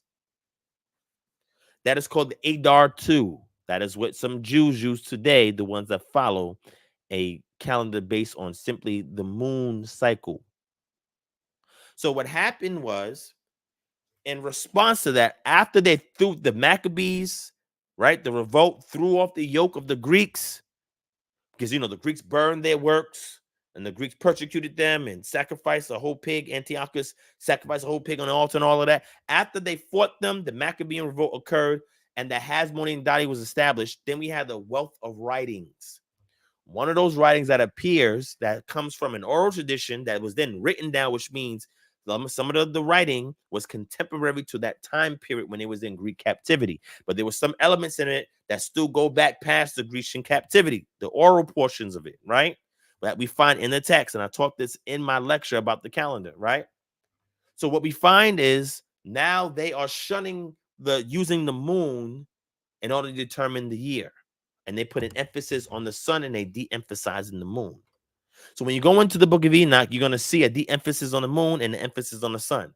They follow a solar year, a solar calendar, which is 364 days. It is not a tropical calendar. Okay? This is different.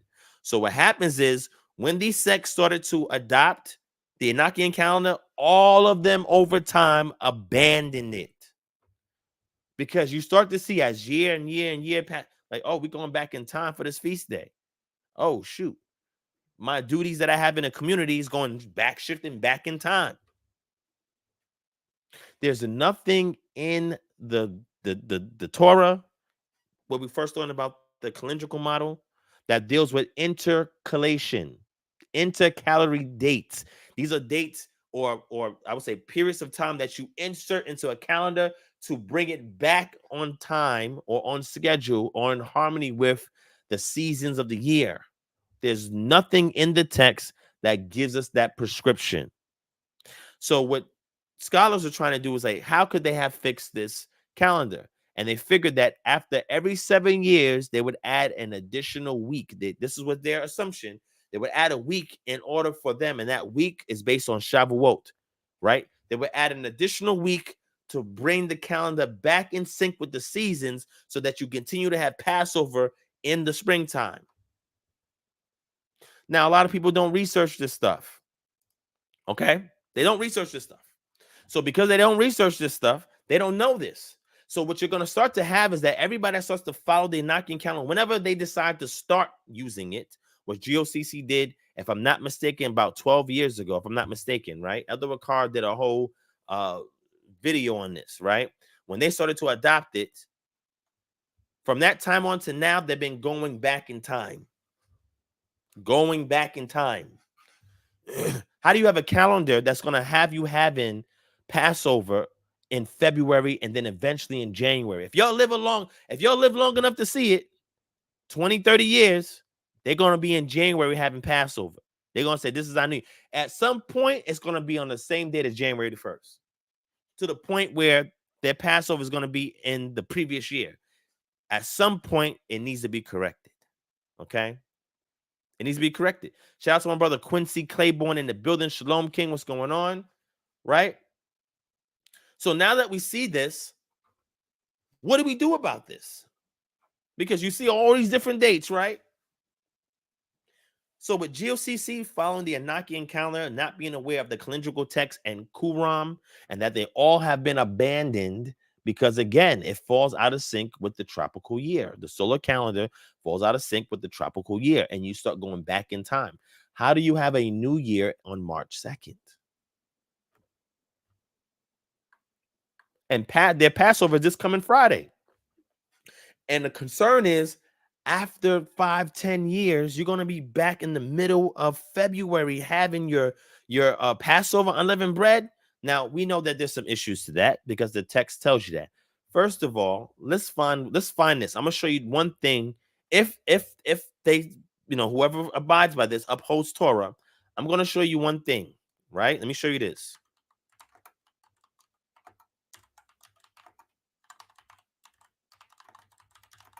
Watch this. This is Exodus chapter 9 and verse 31.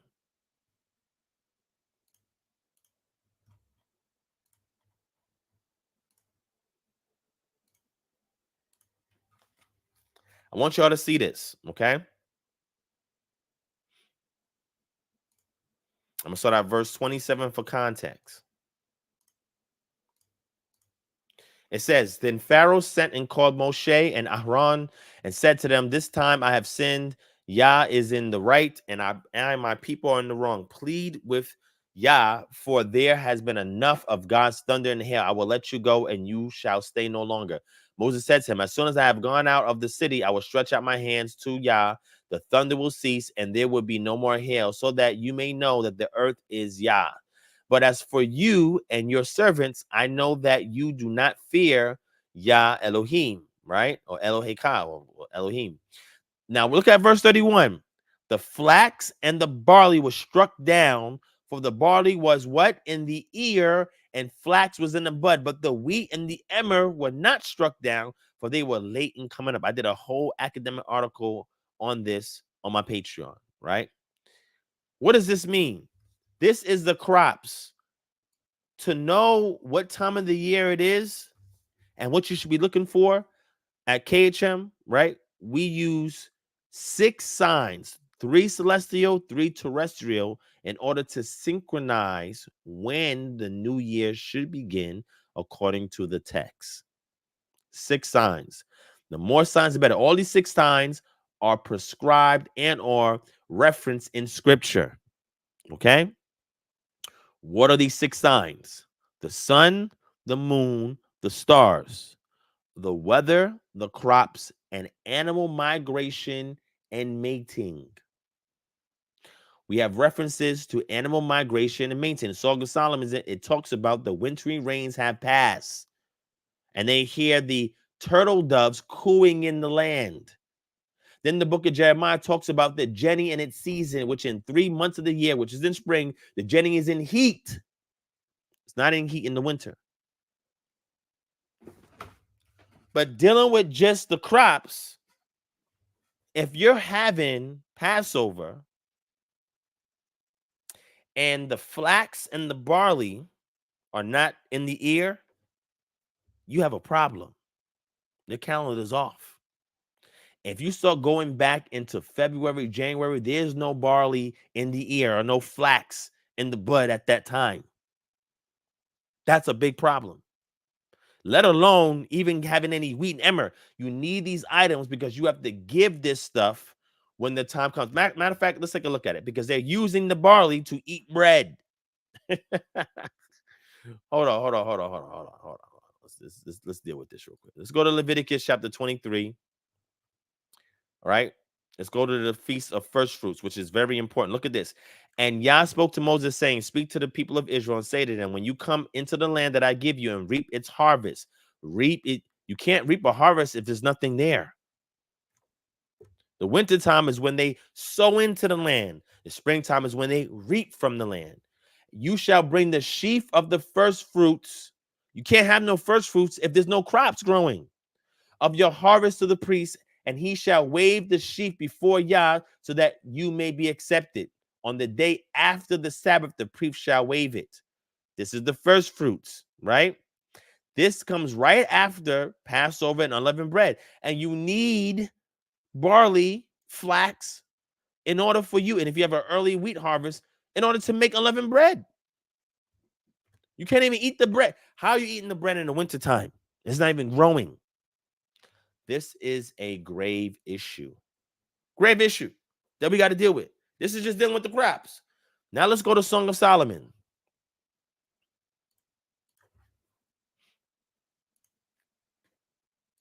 Okay. Let's look at some more signs to know when the springtime is here, right? Let's jump down. Look at this. Verse 11. For behold, the winter is past, the rain is over and gone. In order to know that the winter is over, you cannot have any more seasonal rains. That means if you're having Passover in the winter and the seasonal rains, the winter's still there. You're not going to get no barley from the ground. The flowers appear on the earth. That means you got to start looking for flowers. There ain't no flowers in the wintertime in temperate zones. Maybe tropical zones, not temperate zones. The singing, the time of singing has come, and the voice of turtle dove is heard in our land. Turtle doves have a particular time of the year that they migrate into the Levant. It's not during the wintertime. The fig tree ripens its figs. The vines are in blossom. They give forth fragrance. All of this you start happening during what's called the summer fruits, which happens as early as June. But these events come after these events here, and these events come after these events here. If there's still wintry rains in the land, climate, we're talking about weather-wise, you're still in wintertime. You're not getting no barley. You're not getting no flax, let alone any wheat or emmer. Not going to see no flowers blooming. You can see the turtle doves. Turtle dove, this is turtle dove migration. You see that?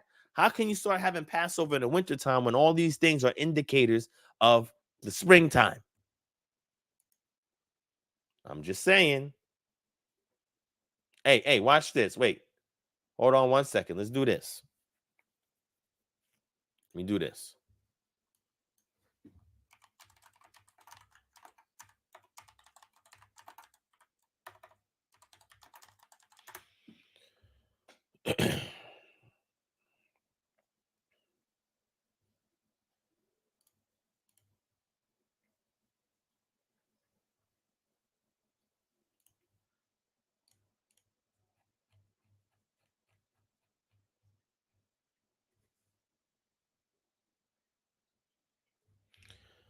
Jeremiah chapter 2, verse 24. A wild donkey used in the wilderness, in her heat sniffing the wind.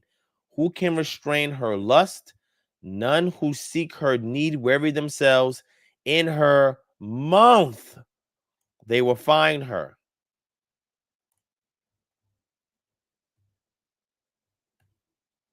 Bechadeshah. So the word Kodesh that we get there, which should be the root, is moon or month. What month is the Genian heat in Israel? Let's take a look.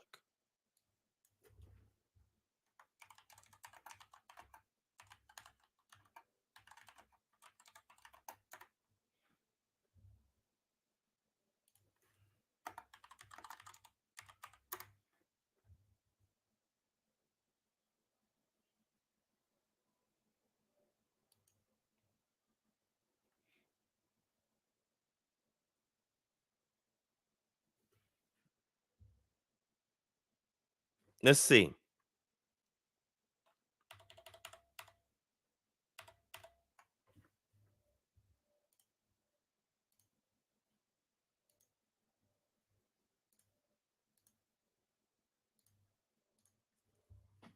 The Genet, is very similar in many reproductive aspects to the horse mare. Puberty is usually attained in 1 to 2 years of age. Donkeys seem to display less seasonality, reported prolonged estrus, a lower incidence of ovulations during December, shorter estrus cycles from May to September, and shorter estrus from May through October. Then it goes to say, so these workers reported less partitioning in the ovulatory and anovulatory non-breeding season of the donkey than in the horse. Although the estrus cycle has been reported in range of 20 to 40 days, it will usually last 23 to 30 days.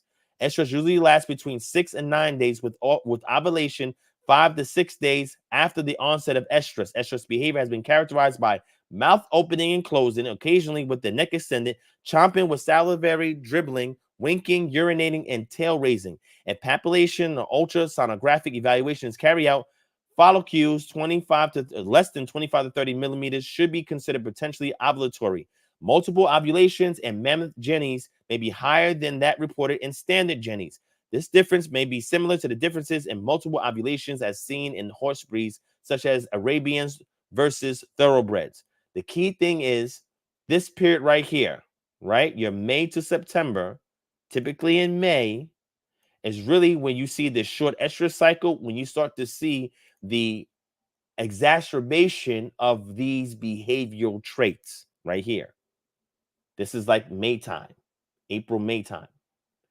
If you're nowhere near there when the Jenny is in heat in her month, there's an issue. You're not looking at the land to give you time. Animals do not need a calendar. Human beings do, because we're out of sync with time. Yah's time at that. Animals don't need a calendar. They follow the natural vibrations of the land. Electromagnetic signals get pulsed into their brains, and their bodies are in tune with the biological clock that is innate and natural based on how they were designed, instinctive. Human beings are out of whack. We're not in sync with nature anymore. That's why we need a calendar. But if we follow these animals, the turtle doves migrating into the land, the jenny getting in heat, and we have these things to kind of triangulate what's what, and the wintry rains passing, the flowers springing up, the barley and the spelt coming out of the earth. All these things are important signs. And when you look at these terrestrial signs and look up the sun, moon, and stars, now you know what time it is. Let's get that in Genesis chapter 1. Let's go to Genesis chapter 1.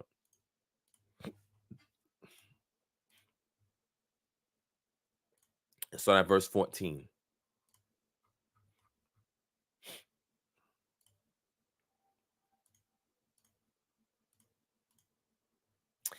And God said, let there be lights in the expanse of the heavens to separate the day from the night, and let them be for signs and seasons. This word season here is the moedim. That's the annual gatherings. That's what they're for. Lights, plural. And for days and years, and let them be lights in the expanse of the heavens to give light upon the earth. And it was so. And God made the two great lights, the greater light to rule the day and the lesser light, and the stars. You see that? These are all the lights, the lesser, greater, and the stars. You need all of them to determine the moedim. See this footnote F? They said it should say appointed times. This word season is a bad translation. When we do our classes, we'll look into why this is a bad translation. But this is for the moedim, the appointed times is what the lights are in the heavens for. So if you're not using all of them, the sun, the moon, and the stars, to determine when the new year is and when the feast days begin, then you're not utilizing the model that Yah has given to Israel to determine when the seasons begin. It's not in winter time. So if you're following a calendar that's pushing you back in time, that you're going to start having a new year in the winter time, at some point, your new year is going to be on January 1st. A lot of us may not be allowed to see that, but those who are, you'll see exactly what I'm talking about. So if that's the case, we have a big issue here, because those who follow the Enochian calendar despise the emphasis on the moon. Let's see what the Bible says about that. Let's go to Psalms chapter 104 and verse 19. Let's see what the text says.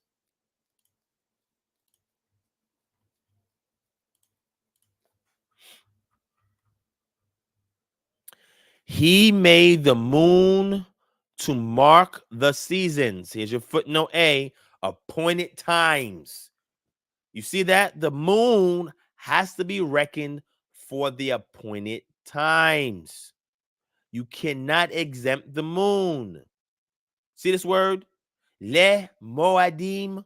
Le is your lamed. Yeshua. Le mo is your cholam. Over your wav. Mo. Ah. This is under the ayin. You have your patah. You have your dalet. You have your yod. And your final mem. Le moadim. See that? The moon, Yereach. Yereach. The moon is for the seasons. That is what he assigned or appointed it to be. How can you have a calendrical system that's not reckon the moon? Here, I'll give you something else.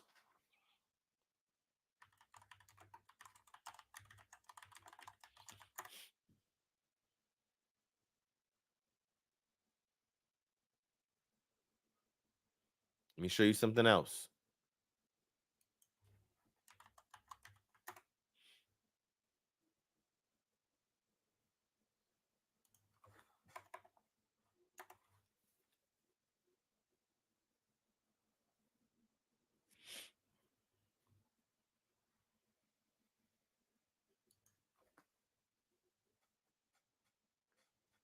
I'm going to show you this real quick.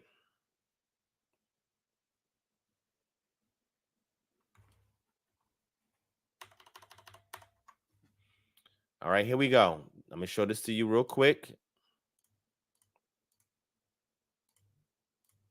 All right. Spring constellations are the constellations that are best seen in the evening sky from late March to late June in the northern hemisphere and from late September to late December in the southern hemisphere. Israel is in the northern hemisphere. The United States is in the northern hemisphere. The most prominent northern constellations are Ursa Major. See that? You're gonna say, Divine, what are you talking about? What does this have to do with anything? Okay, let me show it to you.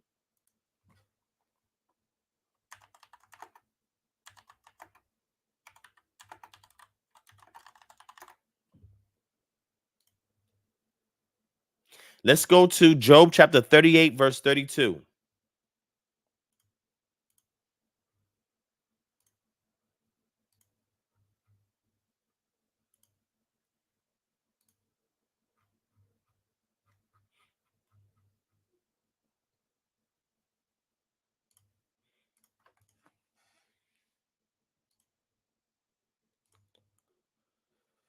Can you bind the chains of Pleiades or loose the cords of Orion? Watch verse 32.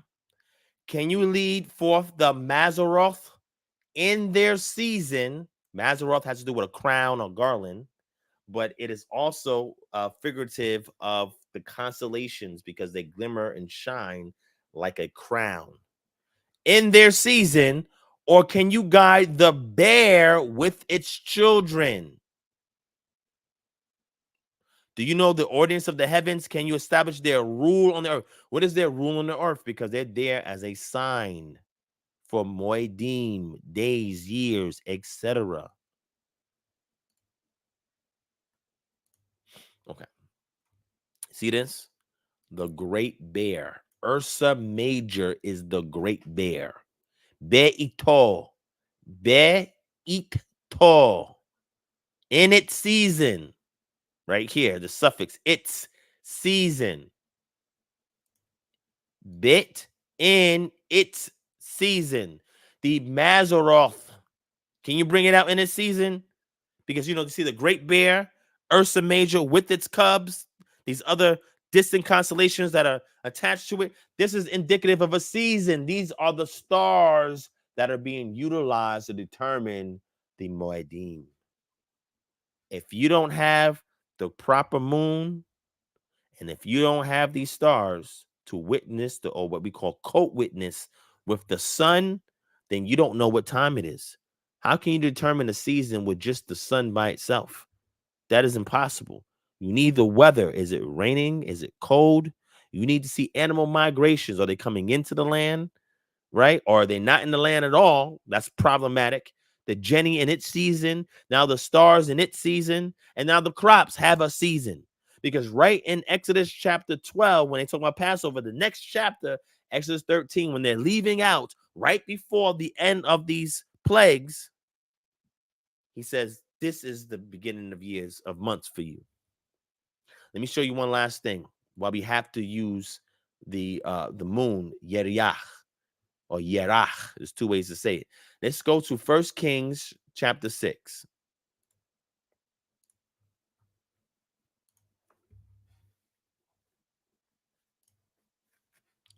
All right, let's jump all the way down to the bottom. Verse 37. In the 4th year, the foundation of the house of the Lord was laid in the month of Ziv. This could be your word Chodesh of Ziv. What's the month of Ziv? Well, a lot of people are not familiar with the pre-exilic reckoning of time. Ziv would be your 2nd month after Aviv or Abib. You have Ziv. Then you have your 3rd month, 4th month, 5th month, 6th month. The 7th month is Ethnaim. Your 8th month is Bul. But look what it says.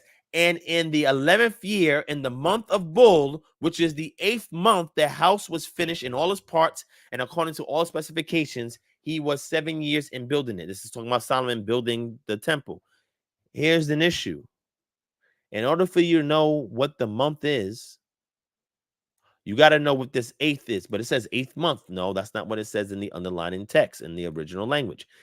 It says, very simple. It says here, Be Yerach, in the moon of Bul, which is Hu HaChodesh Has Shemini, which is the 8th month. So you have a moon, Yerach, in the moon of Bul. That is the 8th month.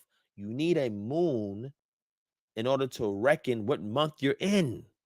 You cannot ignore the moon.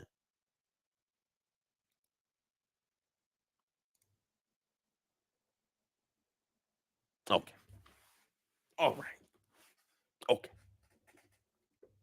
The calendar that we have reconstructed from the ancient Israelite pre-exilic time period, which would have been representative of the time of Abraham all the way into the Babylonian exile, they used the methods that we teach in regards to the calendrical model that we utilize.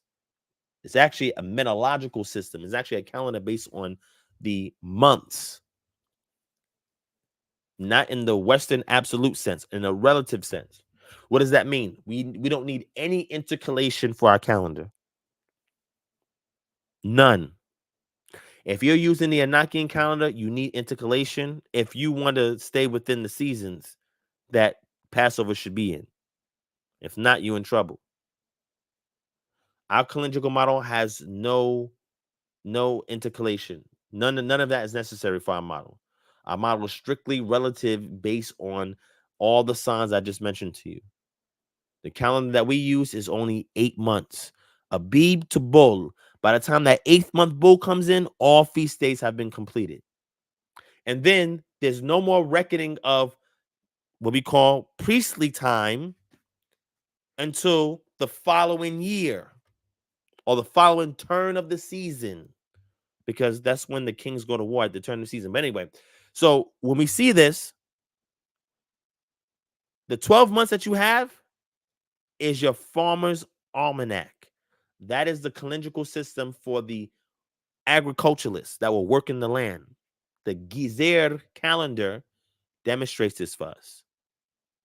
But the priests only reckoned 8 months within that 12-month period in which the laymen worked the earth. The priests didn't work the earth. They worked the temple. That was their job. It was their time. It was their job to observe the signs to see, okay, this is the beginning of the year.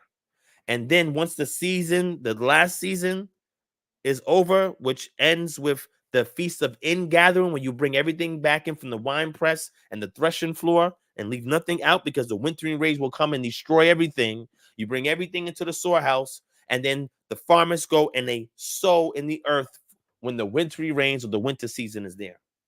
The priests are not reckoning time anymore. They don't need it. Their job is to reckon it when the wintry rains are gone, and then they bring it up again. So our people want to say calendar is based on those 8 months.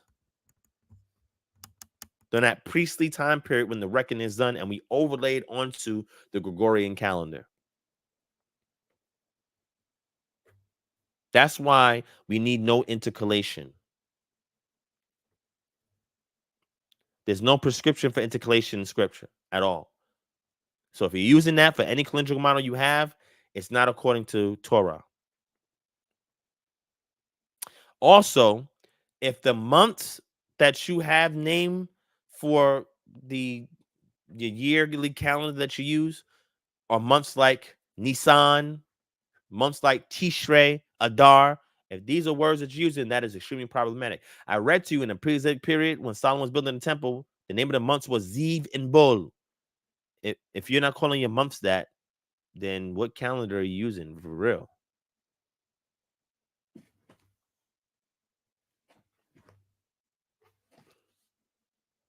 I'm just saying. Okay. I have a whole playlist when I deal with the calendar, and if y'all are interested in it, go ahead and click on it. It's the reckoning of time. Dating is relative. If you want a source, I'll give you a good source right now. I'll drop it right there. I'll drop it right there in the chat if you want to read up on this to see what the heck I'm talking about. All right. The first book I'm going to give you is called Calendars and Years, Astronomy and Time in the Ancient Near East. That's the first book. Here it is. Second book.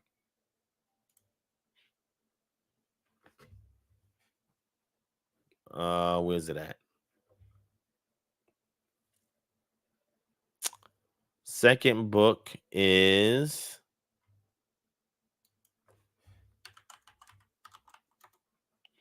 where is it at? Here it is.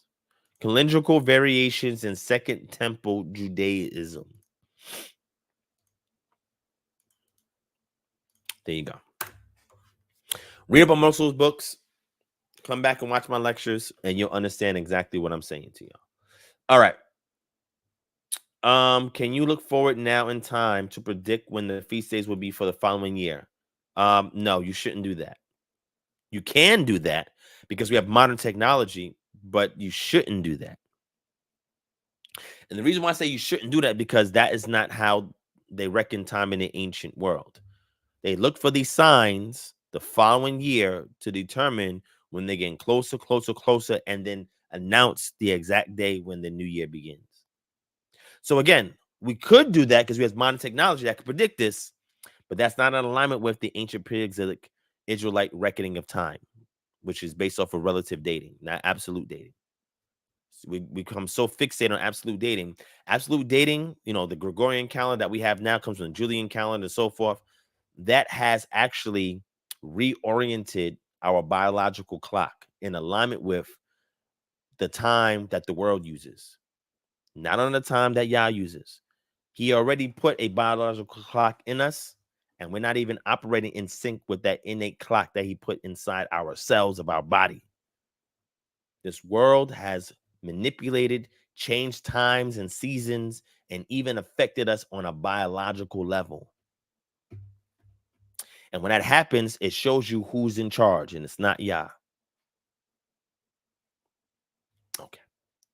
All right, we at 2 hours and 12 minutes. I'm gonna bring Ssoreal on. You got 18 minutes, Ssoreal. Let me drop the link for you, my brother.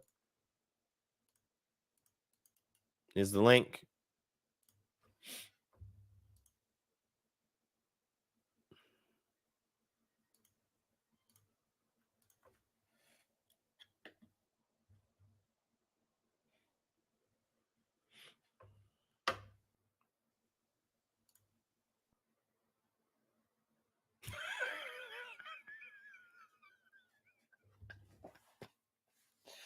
Jordan, why? Yo, your comic relief is I don't know. It's up there, man. It is hilarious. You have me dying when I read your comments, man. Yo, that makes my countenance shine. I appreciate that. It's so creative and it's so hilarious. Oh man. Oh, and by the way, I have an event this year where I'm gonna do some stand-up comedy. Yeah. You didn't know I had that gift, right? And we'll put some songs together too. Some of y'all know I got that gift as well. But I'm gonna do an event, a social event for our community where we're gonna have poets, spoken word. We're gonna have musicians. I'm gonna have artists, and I'm going to do 15 minutes of stand-up comedy for y'all. Yeah, I've been working on this. So I don't know if I can outdo Jordan's cadet, but I'm pretty confident I'm gonna do a pretty good job. Shout out to my brother Panther Denor. What's going on? Shalom, my brother. All right. So let me bring my brother Ssoreal on. One of the few brothers that I respect in the Christian apologist community, even though he's Eastern Orthodox, so some of them don't even agree with that. But anyway, I'm gonna bring him on stage. What is going on, King? What's going on, man? Hey, peace and blessings, bro. What's going on, man? On Um, anything? yep. Is that? Oh, can I be heard? Yeah, I can hear you Uh-oh. now. All right, cool. What's going Okay, on, cool. King? What's going on, man? Peace and I'm blessings, I'm bro. I'm living, man. I'm living. I'm Same, working. Got a man. lot of stuff going on with the ministry and I everything like I that. So I see. yeah. Man, So I want to say you definitely are doing your thing, man. I mean, that's some beautiful stuff.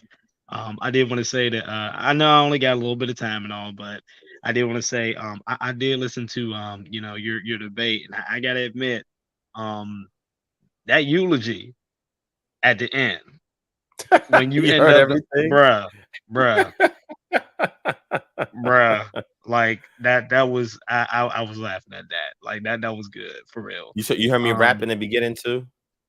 I missed that part. Yeah, I still gotta listen to That that was in my part. intro. In my intro, I rapped. Oh my gosh. Yeah. So Well, I didn't. I I was didn't. I like, didn't rap yo, the this boy entire. is killing Yo, it, man. I didn't Like, rap. I didn't rap the entire intro, but I rapped. I dropped like 6 bars, and then I yeah, transitioned into my intro from there. I did it because for 2 reasons, right? Number one reason, I wanted to make it entertaining, right? I didn't want it to be boring, right? right, And a lot right. of our people were in there. You know what I'm saying? And number two, it's because I didn't really take this bait serious because I didn't ask for it, right? Hmm. Jay asked for it, and I'm cool with Jay outside of the doctrine stuff. Like we cool, he's cool.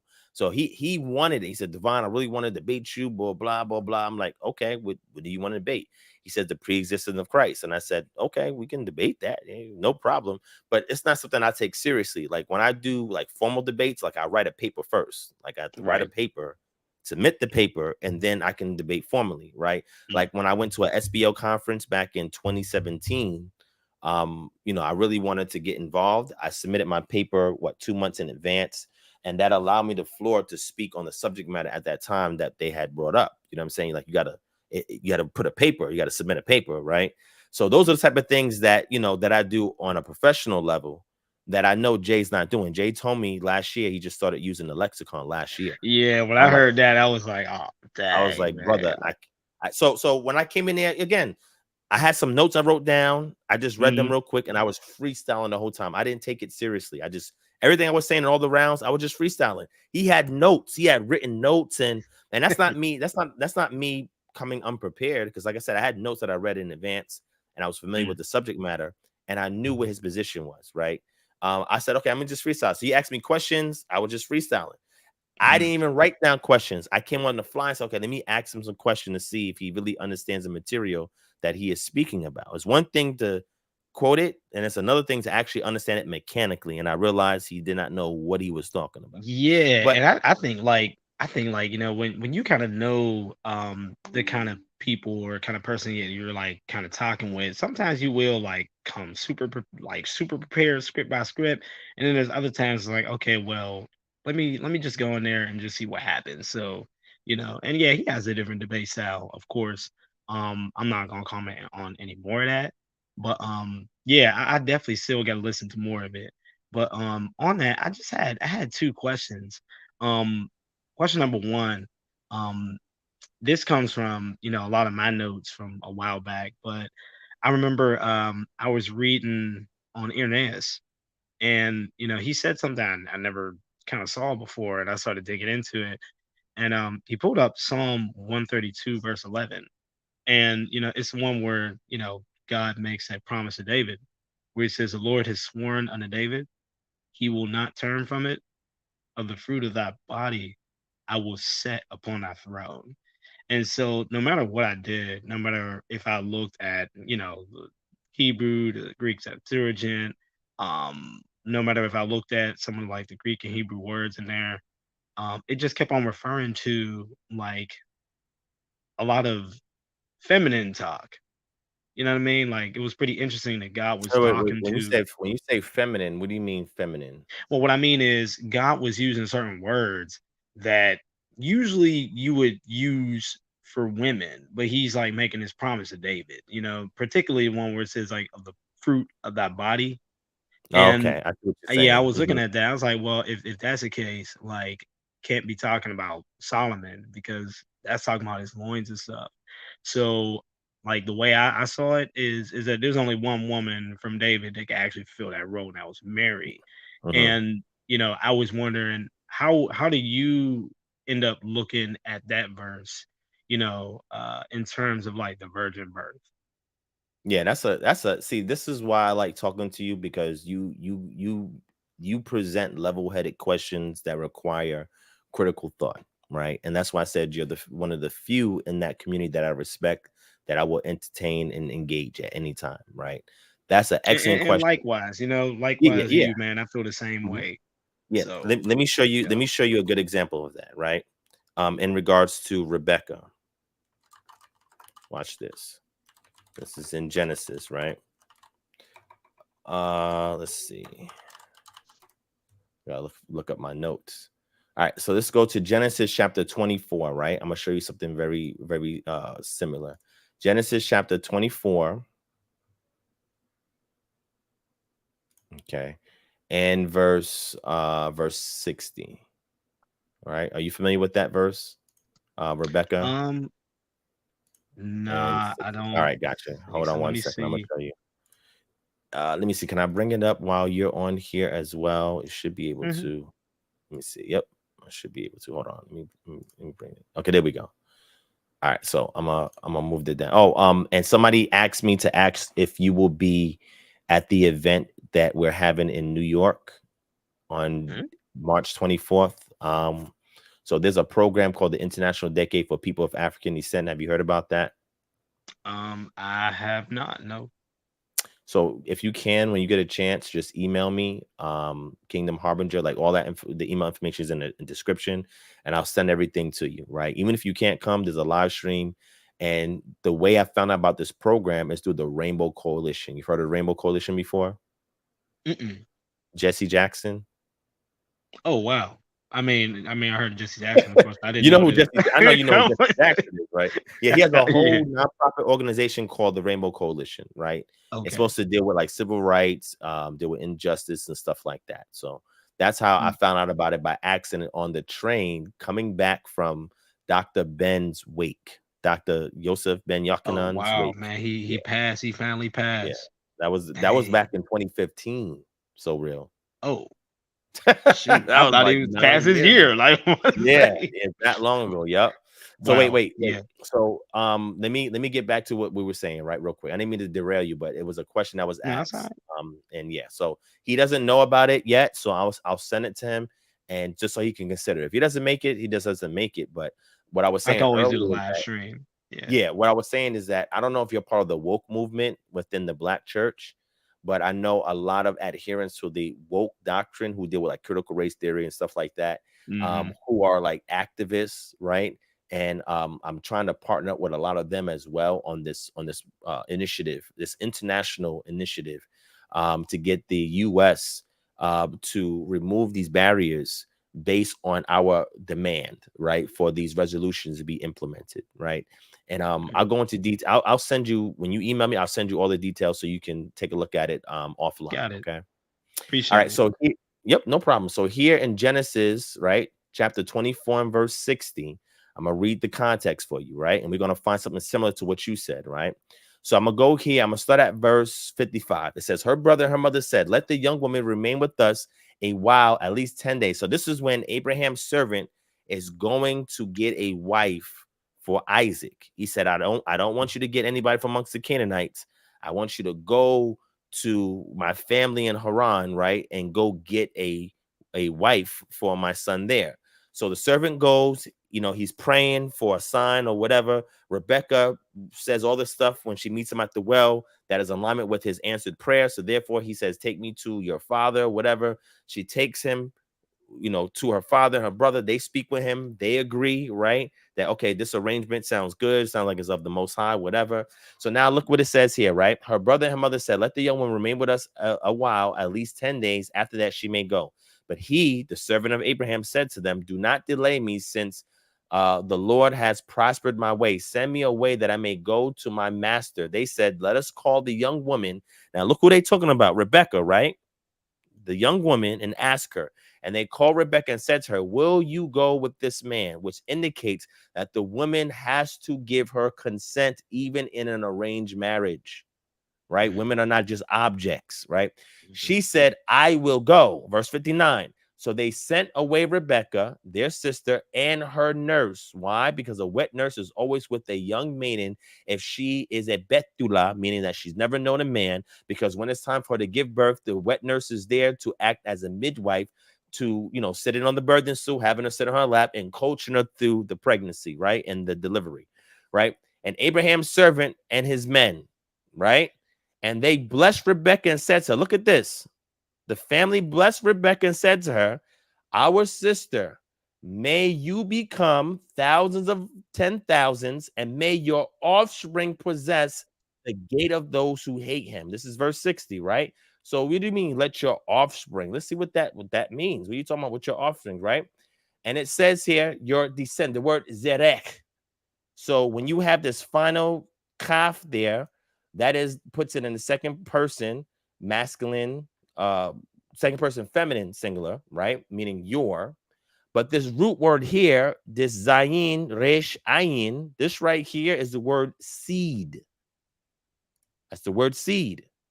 The word zera is a masculine noun meaning seed. How does she have seed and she's a woman? You'll see this typical of seed meaning a man's you know, his sperm, like passing on his sperm. How does she have seed if she's a woman? How is that possible? This in the same way that you said fruit of your body, you have a reference here to your seed. So just because we see things in masculine or feminine, because words in Hebrew is only masculine and feminine, there's no neuter like you have in Greek, right? Greek, you have a neuter, right? Like the word pneuma, right? Meaning spirit is in the neuter. It's not masculine or feminine, right? Mm-hmm. But when you see these type of things show up, does not mean something literal, but it's a reference in regards to a gender behavior. But it doesn't literally mean when you're talking about the person of the opposite gender that she's actually gonna have a, you know, male member and she's gonna emit seed. Same way that when you talk about fruit of the body, doesn't mean a man's gonna give birth, right? These are just figurative language to denote something in particular that's happening. Matter of fact, in the way that they're speaking, you'll see that the entire prose is broken up to like a hymn. So typically, when you're looking at a critical edition Bible, the narratives are formulated in perfect, I would say, paragraph harmony, right? But then when things break up, not so you see here, it says, "I will go." Actually, these quotations, right? But when you get Yeah. to this is a song, meaning that the style has changed. So you're gonna have figurative language there. The Psalms also share something very similar. You'll have that style or that technique there in the Psalms. Does that mean we are to translate it literally to mean a man is going to have fruit from his body or give birth to a seed? No. Does we mean that she's actually going to have a male member grow and she's going to emit sperm? Of course not. It's the way that the style of writing is utilized. So now when we get to the point where we have people like Irenaeus and others who are giving commentary, are they taking into account these literary devices? Because if you and I don't know if you do this, but I subscribe to the Society of Biblical Literature. I'm a member of there, and I get their periodical all the time. I go to their conferences. I've submitted a couple of papers and all of that, right? And when they go back and re-examine it, they will quote what like a church father has said, but then they'll say, well, this church father did not take into account A, B, and C, and then they'll explain the literary device. Matter of fact, I got one over there about the Psalms mentioning about Psalm 110 about Melchizedek, right? Yeah. And you know, David being, you know, adopted into that priesthood, that Melchizedek order, right? And they go into that adoption and say, well, was he like adopted by an actual priest? Did Melchizedek actually adopt him? Of course not. It's a literary device because it's the style of writing, very poetic when we see the Psalms. They was meant to be sung. The Psalms have the most cantillation marks than any other part of the Bible, because again, these things were meant to be sung in the royal courts, right? I So see. that's why you see that type of literary device when it comes to phraseology like this, like what we see here in Genesis 24:60, and we also see that you read in Psalms, what was that, 132, I think you said? Yeah, verse 11. Yeah, Yeah, correct. So can you read for me the commentary from Irenaeus? sure. All right, Yeah, so this is pretty interesting. I'm gonna get to the part where where it just gets a little interesting. He basically says here, let me see. Okay, so I have here in my notes, continuing on from the words of Irenaeus from earlier. He says, "For on this account also, he promised that the king will be of the fruit of his belly," which was the appropriate term to use with respect to a virgin conceiving, and not to the fruit of his loins, nor the fruit of his reins, which expression is appropriate to generating a man, and a woman conceived by a man. In this promise, therefore, the scripture excluded all virile influence, yet it certainly is not mentioned that he who was born was not from the will of man. But if it has fixed and established the fruit of the belly, that it might declare the generation of him who should be born of the virgin, as Elizabeth testified, filled with the Holy Ghost, saying to Mary, "Blessed are you among women, and blessed is the fruit of your belly." Luke 1:42. The Holy Ghost pointing out to those willing to hear that the promise which God had made of raising up a king from the fruit of David's belly was fulfilled in the birth from the virgin, that is, from Mary. Let those, therefore, who alter the passage of Isaiah, thus, "Behold, a young woman shall conceive, and who will have him to be Joseph's son," also alter the form of the promise which was given to David, when God promised to raise him up from the fruit of his belly, the horn of Christ the King. But they did not understand. Otherwise, they would have presumed to alter even this passage also. And so, I mean, it's pretty interesting that basically he's saying that during yeah, those days, there was some interpretations and other ways of looking at other verses, and basically he was saying, "Hey, y'all missed that one." gotcha. One thing I did want to say is that it seems that yeah, there is a lot of poetry and a lot of like really exaggerated metaphor that really speaks in a lot of the Old Testament parts that you're bringing up there. And so yeah, I don't know. It just seems that it seems that when God begins to talk like this, Hmm. it has to be pointing to Something someone highlighting, yeah, somewhere. something Yeah, highlighting. you know what I mean? And there's even Mhm, other places where you go to Jeremiah 30, verse 6, and all mhm, of a sudden God starts, saying a lot of things that men are going to be holding their stomachs like women, and mhm. because of the sin that they're going through. And he starts to talk like that again, but I don't want But to also chase that also that down. no, no, no, no, no, you're good. I'm just saying also, like, when you see the proto-evangelion that we find in Mm, Genesis chapter 3, verse 15, it talks about the seed of the woman. Women don't have seed, right? So right, that language also there is very indicative of something that it stands out. It's like, wait, what? It makes you question and say, well, what is this in reference to? What is this talking about? right, So the same way yeah, that Eve has seed, you see Rebecca saying that she, out of her seed, her literal seed, her zerah, the mask is a masculine noun that's typically attributed to men, and their sperm is attributed to these two women, right? That's very interesting. That why the need to do that when there's other ways that you can talk about, like the offspring of a woman, right? You can use, like you said, fruit of the womb and stuff like that. Why they're not yeah, using it in these instances? I think that is of particular note for to look at under the microscope and say, hey, what are we missing? What if we not seeing? So I'm familiar with Irenaeus's position on that and that commentary. I haven't read it in a long time. I know you're very fresh when it comes to church commentary or early church fathers commentary. And sometimes I have to hear it and say, oh yeah, okay, I remember that, or go back and read it. Matter of fact, I don't know if you see that link I put in the chat. Can you see the chat mm. from your phone? I can't, but I'm definitely gonna jump back on. Because I Yeah. do So what download your links and stuff. Yeah, yeah, I know, but I know, yeah, we learn from each other, right? So I have a link there, and that link is every church father's work that ever existed is right there in one book. What? Everyone. Yeah, I don't know if I shared this with you before, but Mm. it's like every church father's work. This actual book is 38,677 pages. So when you say Irenaeus, I could pull them up and go right to what it is that you're reading. It's one resource that has all the church fathers' works.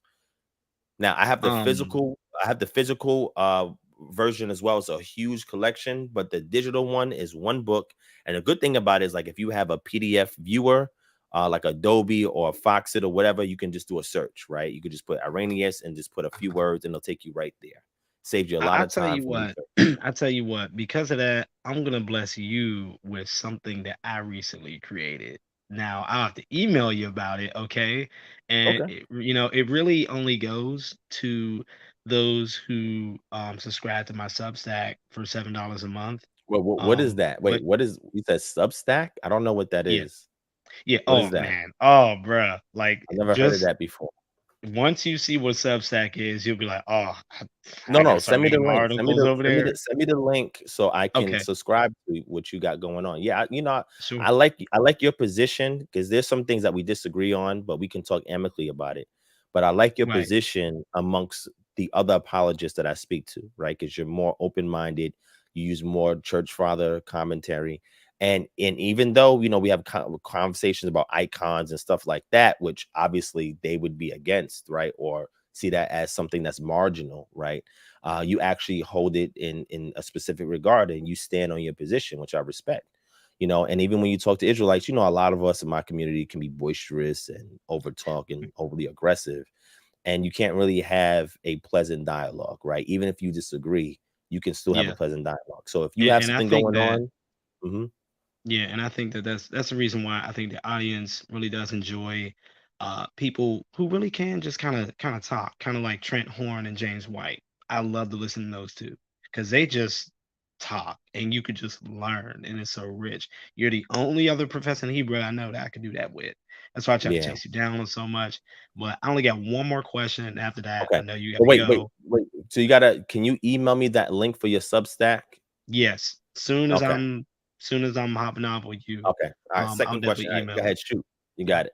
The final question I had was it was about your debate about the pre-existence of Jesus. And I remember I listened to you carefully and you were talking about John 17. And you said how when you look at a lot of the higher lexicons and it speaks about the word glory, and you said it really in the end it just means service, if you really break it down, and that's what you're saying. And so it means like, okay, well, the service or the way I was serving you before the world was. And so I think the only part that I saw was is that you harped on a part where it speaks about what it means about glory. But when it speaks about before the world was, I noticed that either you missed that, and maybe you miss it, on accident or something like that. I think that was the first part that I had in terms of a question because they want to know about the pre-existence of Jesus, and the second part was when you use the first principle um, for the I am statement, and you saw how the woman received the I am statement, and over there it's obvious that Jesus is talking about his divinity. I mean, not his divinity, but his messiahship.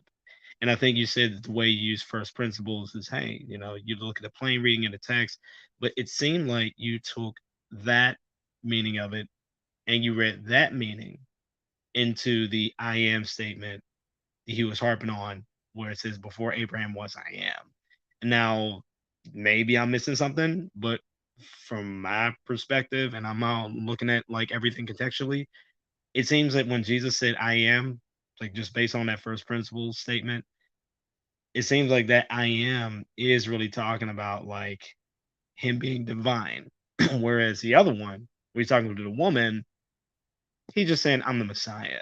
But I wanted to know, like, if that's the case, then like on what basis can you still say that the I am statement really doesn't affirm his pre-existence? You know? or at least the other one as well, before the world was. That's Okay, all. I got you. All right, so I'm gonna answer both of them for you, and you may agree, may disagree. That's fine, but I just want to get a response. So in the debate, I did respond to that. I did mention what I meant by that. So what I'm gonna do is I'm gonna bring up the Net Bible, and I'm gonna read a note for you and show you that there's an ambiguous way to interpret Revelation chapter 13, verse 8. Right. So let me go to Revelation chapter 13, verse 8. I'll show you on screen. Go here. All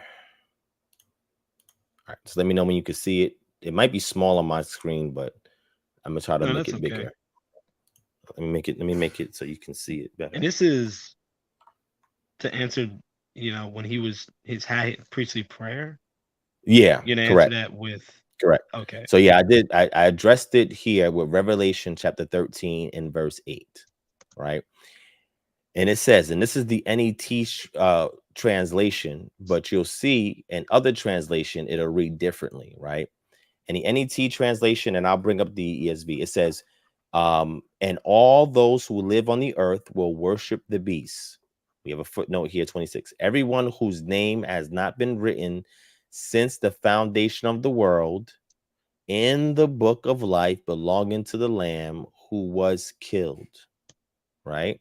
So this is one way to interpret it, saying that people's names who has not been written since the foundation of the world in the book of life belonging to the Lamb who was slain, right? So this is not saying anything about pre-existence in the Lamb in some shape, form, or fashion, right? But when you go into the footnote, and this is why I like the NET, they have great footnotes, right? Even Yeah. though from my position, I think some of them are theologically biased, but of course I would say that because I have a different position. But at least they're honest here. And it says here, the prepositional phrase since the foundation of the world is traditionally translated as a modifier of the immediately preceding phrase in the Greek text, the lamb who was killed. So GB Card, he talks about this in his revelation where he does an expository on the Greek, right? Where he shows that prepositional phrase is modifying the preceding phrase, which is the lamb who was killed. That's how it looks in the Greek text, right?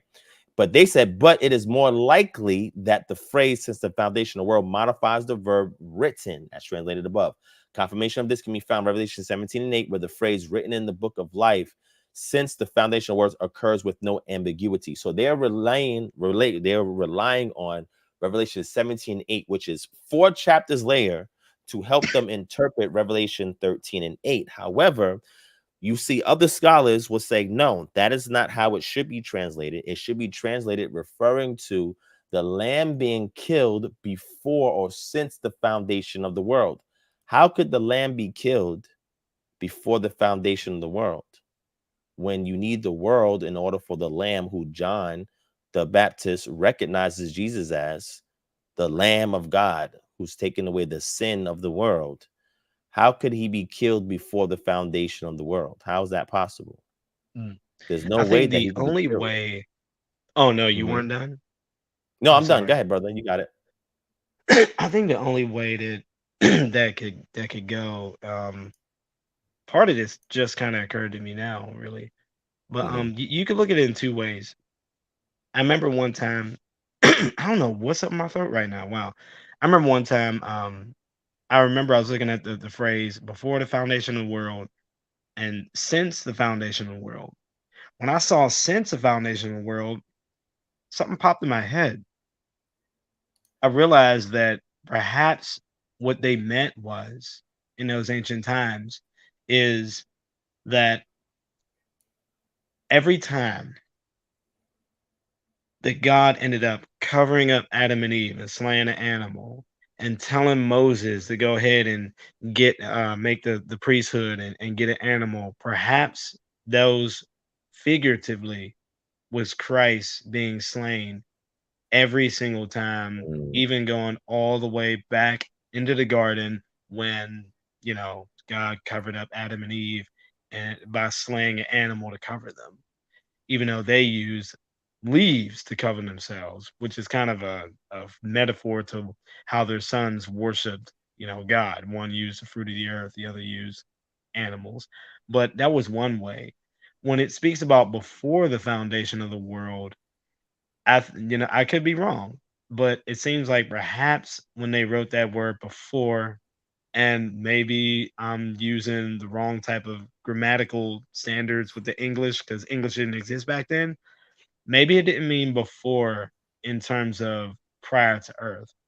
Maybe it meant before, as in like, you know, in front of the Earth, The before the world, Earth, the like world as on we the know it, like the world as we know it was formed, right?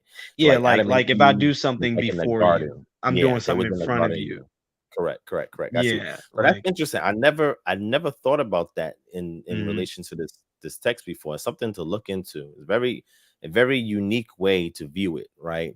But what I was saying was when I was talking in the debate, I used Revelation 13 and 8, and I even referred to that net Bible footnote to showcase that there's ambiguity in regards to how that should be translated. And you'll see a multitude of translations that agree that it's the lamb who was slain before the coronation of the world, and some that would say it's talking about the book of life that is before the foundation of the world, and in which who the lamb who was slain possessed, right? So there's two Oh, ways. so wait a minute. Correct. So he possessed this book. That was written before the foundation of the world. The lamb that was slain possessed it. That's one translation. Another translation is all inhabitants of the earth will worship the beast, all those whose names have not been written in the lamb's book of life, the lamb who was slain from and or so translation said before the world was, or before the creation of the world. So you have ambiguity based on where should we put that prepositional phrase. Should we put it before, after? Because based on where you put it, there's a modifier there that it's kind of like, okay, should it go before, should it go after? And what you have to rely upon is other passages, maybe in Revelation, well, specifically in Revelation, to help interpret that. And that's why the net Bible goes to Revelation chapter 17 and verse 3, because it says that right there makes it more succinct on how we should translate Revelation 13 and 8, right? So it's more so Mhm. like a grammatical issue that I think will the affect only how it should be translated. Mhm. yeah, I think the only thing is I think the only thing that you would have to think about in your studies is that if that's the case, then it only paints a certain amount of scenarios. A being with a book before any of us got here, a being that was glorified with his father in serving him, however that was before the world was, and also a scenario And that's what I'm where saying. That translation is what you're talking about right now. That's the one that the NET opts for. But the other yeah, one is not talking about him possessing the book at all, right? mhm, The other one says that the book of life is called the Lamb's book of life, and it's referring to the Lamb who was slain before the creation or foundation of the world. The other right. translation, the But what I'm NET says saying that. is that they're Mhm. still acknowledging the not just the existence of the book, but they're also acknowledging like the book owner. You know what I mean? Like if you Mhm. really just look at how the picture is being painted, and Correct. so if you look at that, then you would have to ask yourself in your own personal time, well, did Jesus pre-exist? I mean, because John is no fool, and these are things he's writing in basically his most powerful book of all. And so like I said, I think those are just kind of things that it really makes you wonder, like, well, did Jesus really pre-exist? Now of course I would say yes, but yeah, when you Mhm. look at the high priest free prayer, and it seems to match what Jesus is saying. If they're painting the picture of a book and a book holder, and Jesus is saying, talking to his father before the world was, in either one of those scenarios, you have a being called Jesus. Well, he probably wasn't called Jesus back then. He's probably called the Word, but he's acknowledging that he was around before he was physically born. And I think that's what Jay was trying to convey, but he just Mhm. really he did his best. You know what I mean? He really Yeah, did. But these are yeah. things that I noticed when I was listening to the debate. So I the thing mean, was like with the debate when we was going to the naming of the debate, um, we was like, okay, what should we name the debate?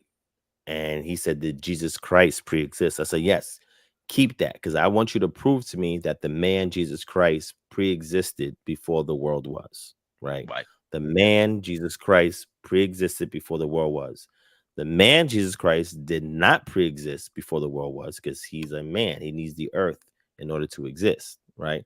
But I acquiesce like I always do. The word did exist. Now, if we was talking about what the word is, Yeah. that's a whole nother conversation. And that's why I was, bringing in Plato and Philos and getting an understanding about the word being an intermediary instrument that God uses, etc. Right.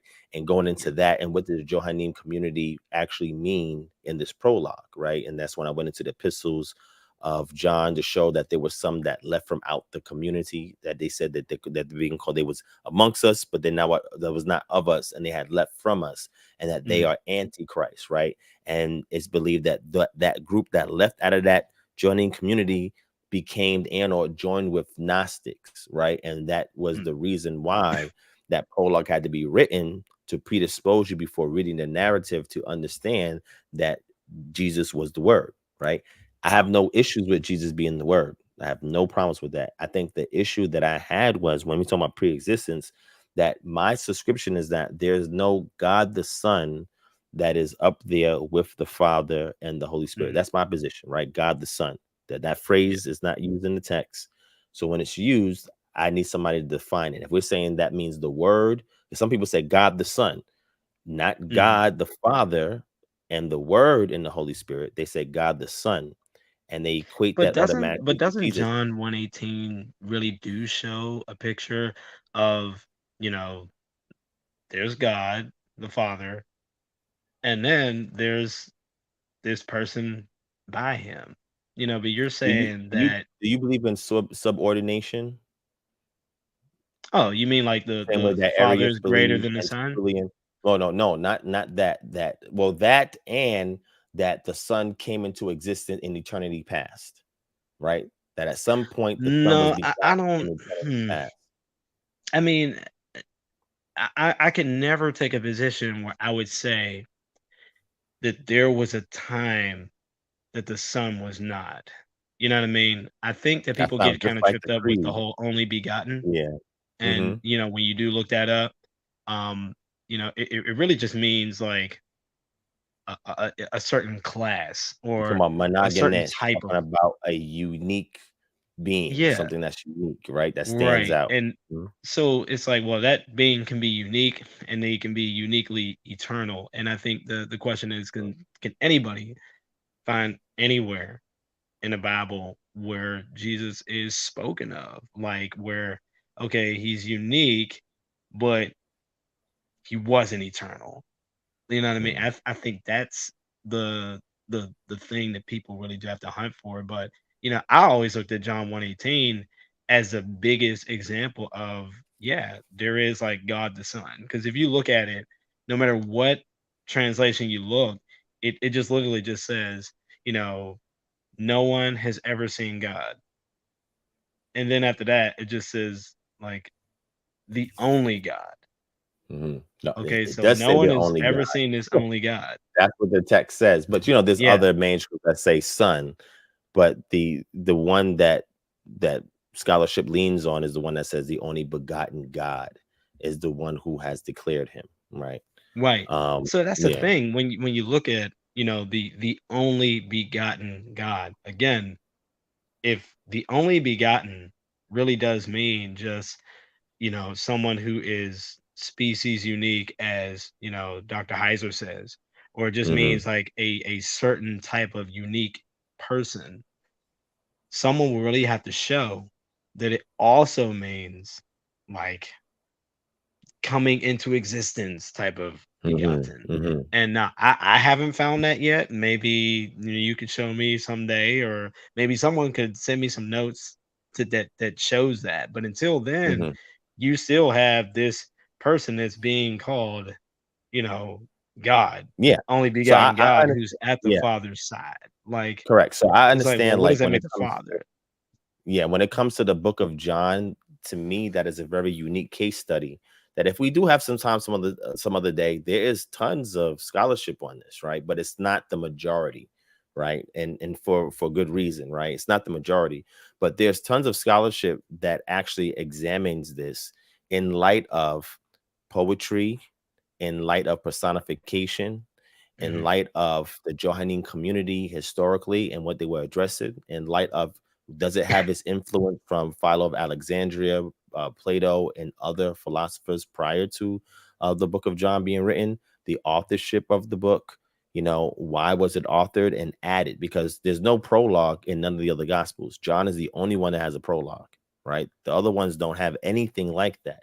And even the language in John is very different from the synoptic gospels as well. John is Yeah. much more conversational than you have in the other gospels, just more narrative, right?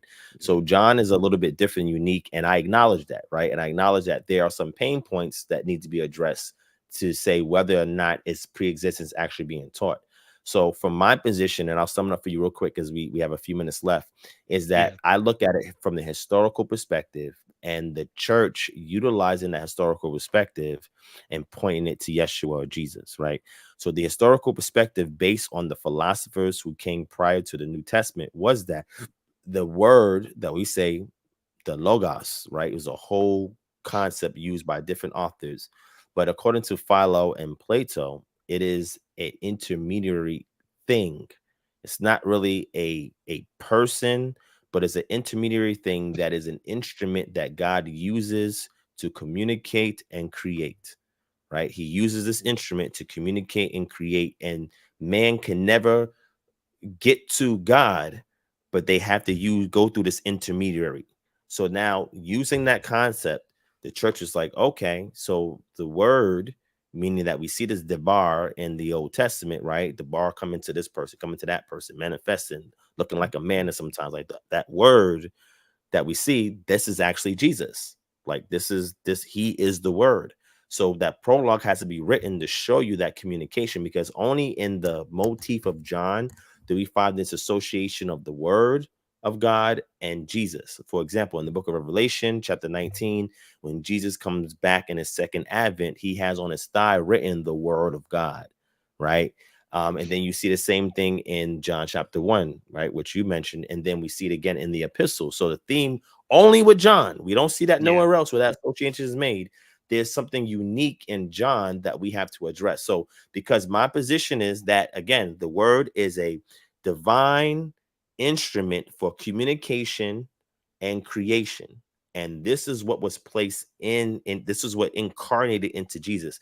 I don't see it as a person because I don't see any clear scriptures that say that this person is actually, because beside John 1:1, where we have prostheon, we have facing to God, right? The word is facing. Well, if you have an instrument, it can face you too.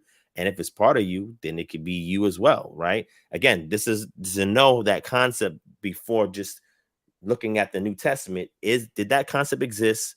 How was it decided? Would that understanding be disseminated amongst the Jews at that time, right? Philo lived in Yeah. the first century. Philo Alexander lived in the first century. He was a Hellenistic Jew, right? He was a Jew Right. ethnically, but he was Hellenized, right? So therefore, he took a lot of Greek philosophy and kind of melded it with the Torah and kind of used that as a means to kind of explicate to Hellenized Jews what God is communicating, like what he communicated, like to Moses and so forth, in a more philosophical way for the Jews who are Hellenized, right?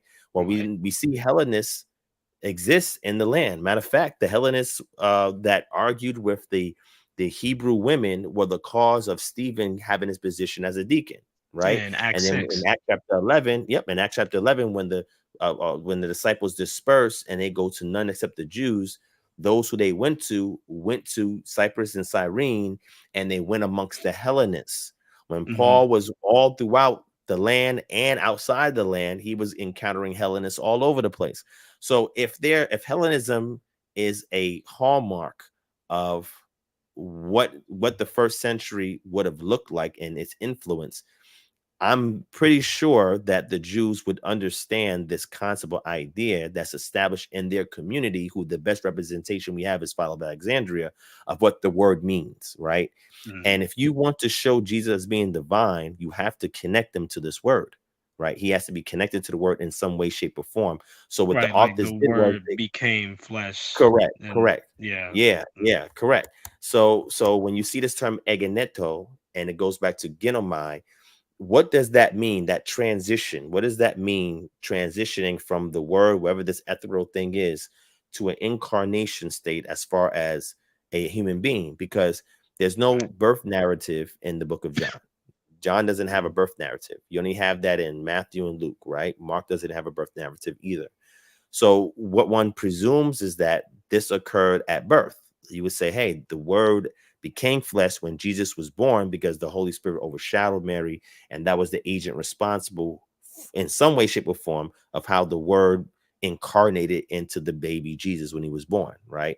But the book of John doesn't say nothing about that. It does not explain anything about that transition, how that happened.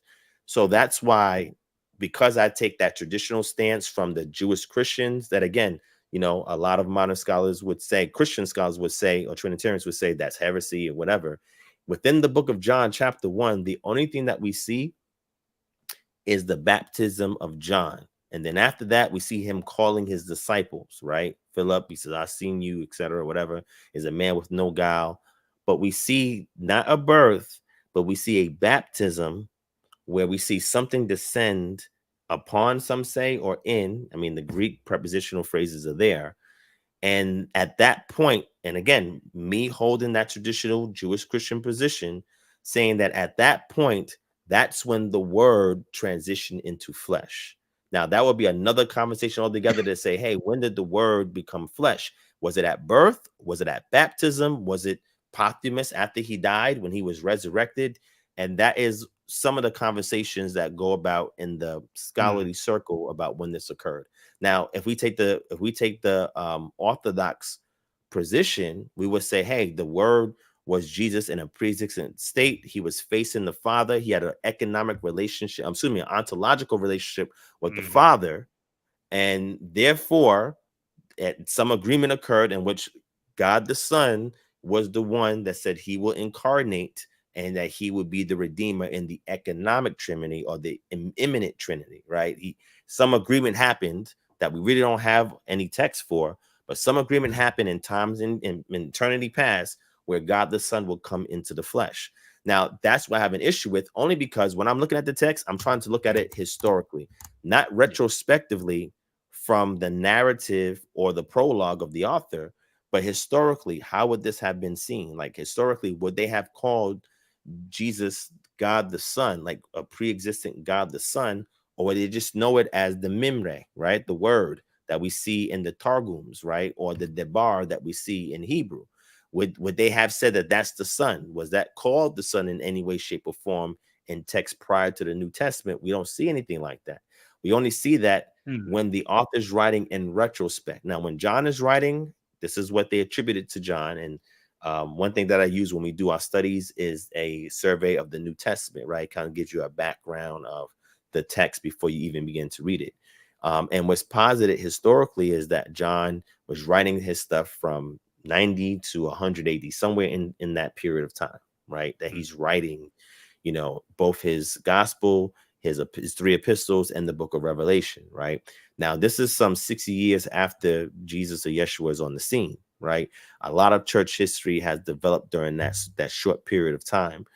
The best witness that some say is that we have like Polycarp, Irenaeus, they all represent the Johannine community, right? So it's like, okay, if these were disciples, direct disciples, and distant disciples of John, then commentaries that they write, like one that you had presented, would represent actually what John meant in some cases when we go back and look at the text. One of them yeah, being the pre-incarnate Christ, right? Um, and I would say I disagree with that only because they were not the only proponents from that community, and that there was some that was in that community that separated from people like Irenaeus and Polycarp, and they speak of those individuals of having a completely separate doctrine. mm, So, are we saying that the one whose text is preserved is the ones that we have to say, okay, well, their understanding is what we'll go with, right? Because we have Polycarp, Irenaeus, and all those from that stream. That's what they wrote about. That's what they agree. But their opponents, we don't have none of their writings. Same thing with I the wanted to say Ebionites real quick. and the Nazarenes. We don't have their writings are gone. However, we have church fathers that quote them ad infinitum, but we have no text or anything that best represents their positions. Go ahead, brother. You got it. Yeah. Matter of fact, I'm gonna drop a book in the chat that deals with the conversation that I just shared with you. So if Hmm. anybody's interested to see what the scholarly discussions are in regards to the book of John and the communities that surround it, I'm gonna drop it in there. And the last thing I'll say, so I'm gonna let you end it off, is that I know somebody like Jay is not going to go back and read this stuff, right? Like someone like you may take a look at it and say, okay, this is interesting, and come back with a rebuttal. He's not going to do that. So if I present something, and even if I ask him, hey, have you read James Dunn's work, DG Gunn's work on the incarnation? Because he's quoted by all scholars that talk about incarnation, because he's like one of the top 3 dogs writing about it. And if you don't quote his work, and what he teaches is that he's a Trinitarian. He believes in the pre-existence of Christ. And what he says is that the only book that teaches that is the book of John. Philippians don't Yep. teach that. Colossians don't teach that. He said they don't teach that. And when people say that, it's a presupposition that they bring into Paul's writings based on the book of John. This is his position. This is what he said, and he's quoted by people who, talk about the incarnation. They always quote his work, right? And then I know if I present a book like I'm about to drop about what I'm saying, Jay, he's not going to read it. He's not going to consider it to have a formal rebuttal or refutation to what I'm saying, because he's that's not where he's at. He's just like, all right, the Bible says this, that's what it is. And I'm like, well, Yeah. how do you know that that's what the Bible says? Like, can you elucidate what you're saying? Can you explicate what you're saying? Like, can you break it down mechanically? And that's what I was doing in the debate when I was asking him questions. First, about the sources he introduced. Now, again, Yeah. he doesn't know who Polycarp is like that. He doesn't know who Irenaeus is like that. So if I asked him, hey, you just quoted somebody, do you know who that person is? Do you know other things that they wrote about that may come into opposition with your stance today? He wouldn't know. You would know. He wouldn't know, right? So at that point, I'm like, okay, so you're using sources that somebody else got for you, and you don't even know who these people are. Then I said, okay, let's go into the text, to the language. Like, do you know what morphe means and what the semantic range is for morphe? We only got one of the usage in the book of Mark, chapter 16, and the portion of Mark where scholars believe verses 9 to the last verse is an interpolation, right? But that's the only other place we find morphe at, right?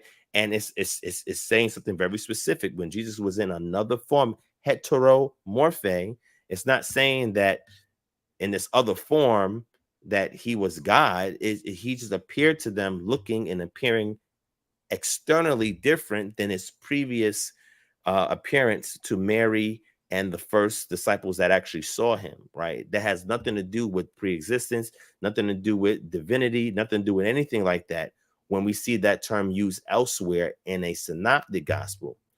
So when I say stuff like this and I have the conversation with him and he's unaware of this stuff, and I say, okay, can you tell me what this word morphe means in Philippians chapter 2?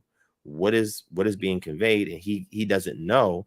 Then I have to move on to another question. It's like, okay, you believe something surface, but if I take it deeper and deeper and deeper, Yeah. it goes to show you really don't understand what you're talking about. And you're not even gonna read the books that I quoted. He's like, oh, you're gonna quote a whole bunch of books. I quoted 4 books, and I guarantee he has read none of them.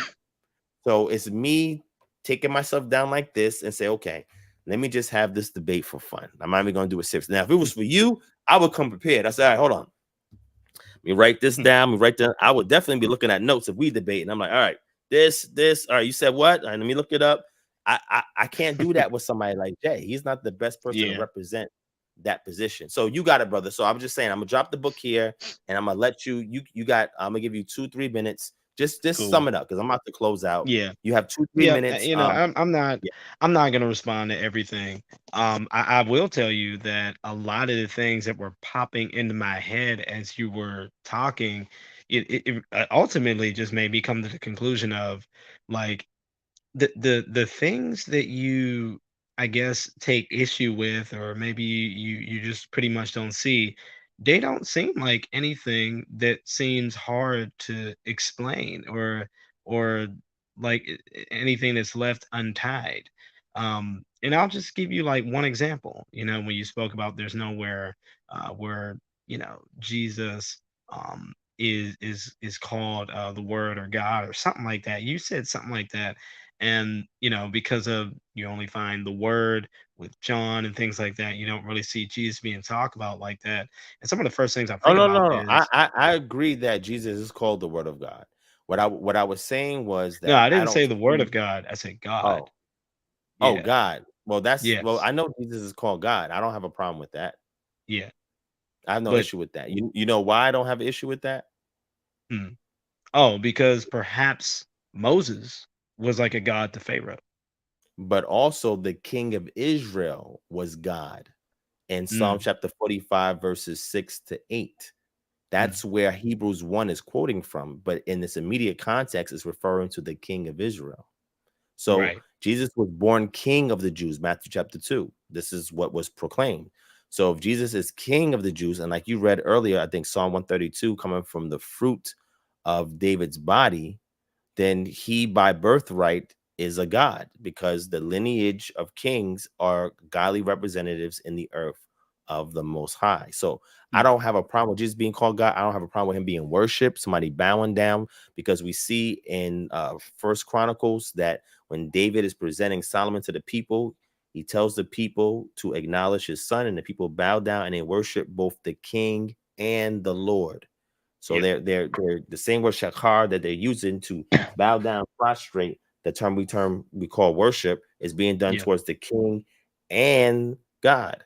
Well, is Mm, that something wrong? Why would they do that before the king? They can't see God, but they're doing it before the king, and they're also doing it towards God.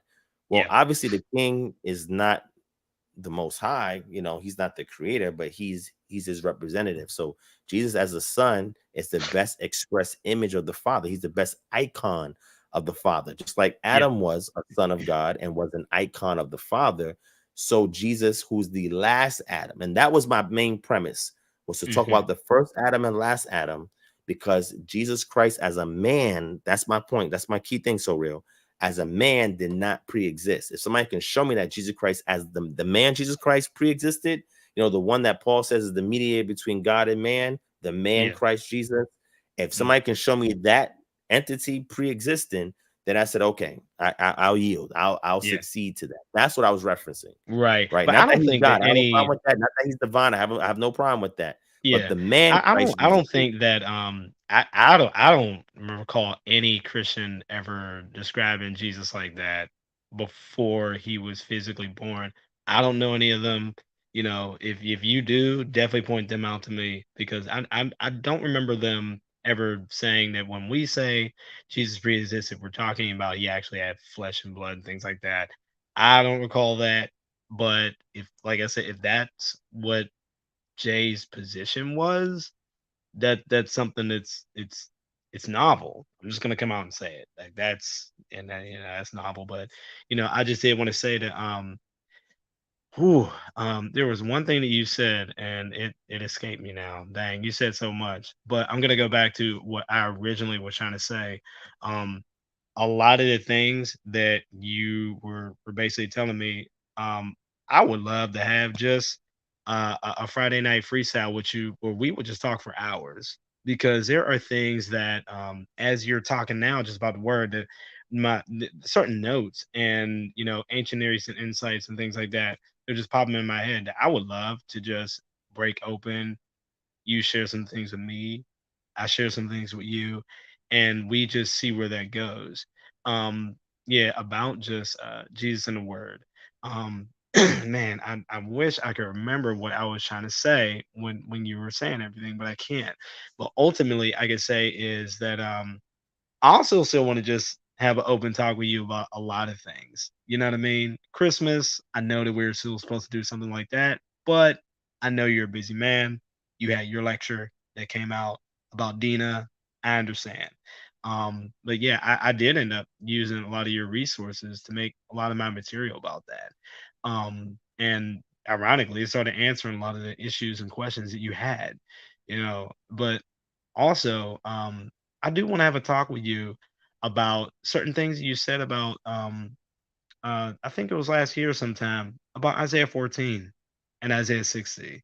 And I know I mentioned this to you before, but You said it Isaiah 14 and Isaiah 16. 60. Yeah, and it was really about eschatology and, at some time where the Gentiles would, in some sense, actually serve Israel.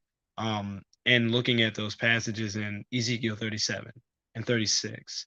Um, like I said, I just wanted to compare just our perspectives and see where that would bear out. Because like I said, I just have a different perspective. But these are things that I would love to talk to you about because I really want there to be a lot of clarity from the Christian standpoint to the point where even we end up talking about feast days. There's, some stuff that I'm still working on in terms of feast days and worship, which is basically like the heart of what I love to talk about. Oh, now I remember what I was going to say. Here's just one example of what I'm talking about. And after that, I'll wrap it up because I know you have to go. I know you have to go. You speak about how the kings were worshiped, and you speak about how Jesus was worshiped. But the reason why there's still more to that story is because there is types of worship where it's latria, dulia, you have worship, then you have veneration. And the reason why I read those into there like that is because when you look in the Old Testament, Exodus 7, Exodus 8, Exodus 10, and plenty other places, you'll notice that they associate sacrifice with worship to the point where they're basically synonymous terms. So now when you have Jesus come into the fray, there's something that happens with Jesus that happens with the animals and everything like that, but doesn't happen with the kings. When Jesus is worshiped, he instituted the Eucharist, which, is called a sacrifice. And so that's a type of worship where, I guess the old covenant Jews would call that actual worship, proper worship, official worship. And yet that is a degree that never happened to kings. I mean, if you ever tried to sacrifice an No, no, animal, no. I definitely agree to that because, yeah. and again, the Eucharist would be another conversation that we would have. You know what I'm saying? Hmm. But I agree. Like, I said this in the debate. I said that Jesus is the ultimate fulfillment of what David was supposed to be, right? And that's why he is like when they said that the Messiah, the Christ, is David's son, and he talks about his preeminence over David, right? Because he is the ultimate fulfillment of what David failed and all his entire lineage failed to do, which is to Yeah. have an everlasting kingdom, right? You can't, there's no way they can have eternal kingdoms if they're all dying, right?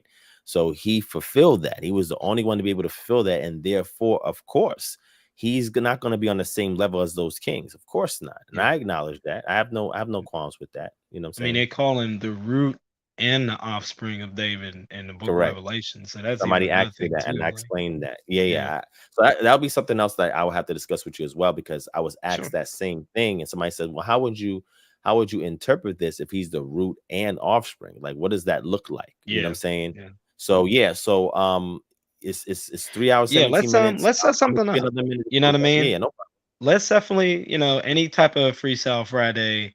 Um, let's just, Do you still do your I'm channel? challenging you, you and me, Do you, one on one, and let's just have a talk and just see where it goes. I know we'll go into a lot of subjects. That's fine. But I feel like in the end, uh, whatever people think of it, they're gonna have a lot of notes. I mean, do I'll be you bringing out have stuff that do you still do I your only give my channel? paid subscribers. So Ssoreal, do you um, do you still do your channel? Your YouTube channel, or you did know you what? move or did you Not move as much away? as I Okay, used to. okay. Uh, but I'm still trying to get back in there a little bit. But not as Do much you as have I a used to. can we do it on your platform? What's your platform? My The one that you platform, told me? I have two channels. One, So Real, and then two, The Father's Well. That's like my new I channel, and never I'm heard putting that out. before. Oh yeah, I'll send you some stuff. Right now I'm doing a series on the fruit of the spirit and what it Mm, really means mhm, and how it's basically linked to like the purpose of salvation. mm. It's beautiful. So yeah, That sounds I'll definitely awesome. send you some stuff. Definitely check it out. And what's the thing you told me to subscribe to? Substack? Yeah, so it's called I think you Substack. can send that to me. Um, Yeah. my Substack is called firstcentury.substack.com. It's called First Century Thinker. Um, Mm. yeah, so I'm trying to think. There's a whole tier system where you could put out your stuff for It's like free. Patreon, right? It's like Patreon, right? It's like Patreon Lite. So you put out your stuff for free, or Mhm, anything that you put out in your post that you want paid, well, they'll just sign mhm, up and be a monthly payer. Mine is $7 a month, and mhm, the moment that they do end up subscribing, I have one subscriber so far, and let's just say they get some things. They get more than just my 58, 98 plus posts and things like that of all my stuff, and some of the stuff that's free, you could mhm. tell that it was supposed to be a paid post. But I put it out there so people can see, like, oh, okay, so Oh, what this they're is a missing taste, almost, right? huh? They can see what they're missing pretty much, right? Yeah, pretty much, you know. Mhm, But I'll just say it for right now. In about a week or two, I'm gonna be going on to Vocab Malone's channel to go mhm, ahead and present what the one main thing that a paid subscriber gets. One of the things is I made a chat bot, oh, and this like thing is ChatGPT? yeah, but I created my own. Oh, It has 15 years of my notes. wow. And so the moment that someone, goes ahead and they use it and they type a question, they get answers that I don't care how much you dig with ChatGPT or Claude or whatever, Mhm, you're not gonna get answers like that from, what mm, when it comes to my knowledge base. Um, and so yeah, that's something I've worked on for a really long time. And like I said, it's something where people definitely do get what they pay for. The whole point I mhm, say all the time is that I'm trying to get people to get off of the internet. mm. Even the app that I use to go and do my theology and stuff, it's on my phone. That's the No. main one that I use because Mhm. of all the things I put on there on that app. And I Okay, share it brother. with those who pay. Like they Yeah. get to have my weapon. It Mm, just a lot of, and there's more things that they get to have, but it's only for $7 a month, and I just give it to yeah. them. But yeah, um, Okay. other than Now that, my man, my hey, thing I is know it's been late. You know, oh, yeah, it's all uh, good. It's all good. So what I'm saying is I appreciate it, and yes, I'll take up your challenge. We'll have to find a date where we can agree on that we can do that. I would like to be a guest on your platform and do that since you're okay, requesting for me to do that. Yeah, yeah. So just let cool. me know. I All right, think I'll have some time to do it in May, early May. If you have the okay, time, I can do it sometime in early May because I know this month and next month is going to be pretty busy, but I should have some time in May. cool. All So right, just that come up that's with a fine, date and a man. time and send it to me and let me know what date and time works for you. Cool. I'm gonna go to send you my links and stuff. I'm gonna download your things as well. I'm gonna go ahead and try to sneak back into bed here, and hopefully my wife won't wake up. I'm So surprised you wasn't working. Don't you work late? You used to work late, like really yeah, late, late. man. Yeah, but I just I don't work there no more. I'll be working somewhere else. Oh, okay, So okay, yeah, that's good. So now you yeah. got the Sabbath off. I'm happy for that. So I'll praise to the Most High. Right, right. Oh man, All right. So thank you for your time, sir. I appreciate it. It's a pleasure as always. You get some rest, okay? And we will meet again, my definitely friend. Okay. All got it, man. Peace and blessings, bro. All right. Peace and blessings. Shalom. right, peace. All right, that's the good brother. So real, again, a Christian apologist that I can have a level-headed conversation with, even if I disagree. If you're still watching, so real, I advise you to get this book here, Biblical Worship Theology for God's Glory by Benjamin K. Forrest, Walter C. Kaiser Jr., which you're probably familiar with, and Vernon M. Whaley. All right. Biblical Theology for the Church. I'm sure you will definitely enjoy this. I'm actually using some content in it for my upcoming lecture, but that's something I definitely know that you will enjoy. Okay.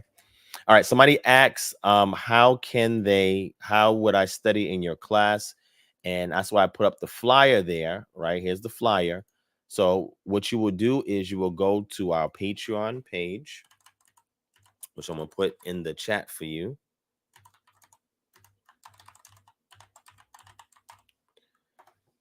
Right? Click on that link and you're going to subscribe to the $50 tier, which will enroll you into our classes, which start on Tuesday. And also you get 1,000 posts, access to 1,000 posts, right, that I have put on my Patreon with a variety of different things, from audio to videos to books to articles to exclusive paid websites, Bible software, all types of stuff that I have, my academic blogs and everything, right? So the cost of the classes is $50, right? And that's for 4 classes a month. Plus, you get access to the wealth of resources that I have on Patreon, right? Like I said, there's 1,000 posts on there. I have almost 500 books posted on there that you can read from out of my library. I have about 50 articles, academic articles that you can read. I have my academic blogs, about 20 of them on there that you can read. I have audio Bible on there. I have Bible study software. I have the paid version of Logos and Accordance on there as well. I have lexicons on there that's worth thousands of dollars.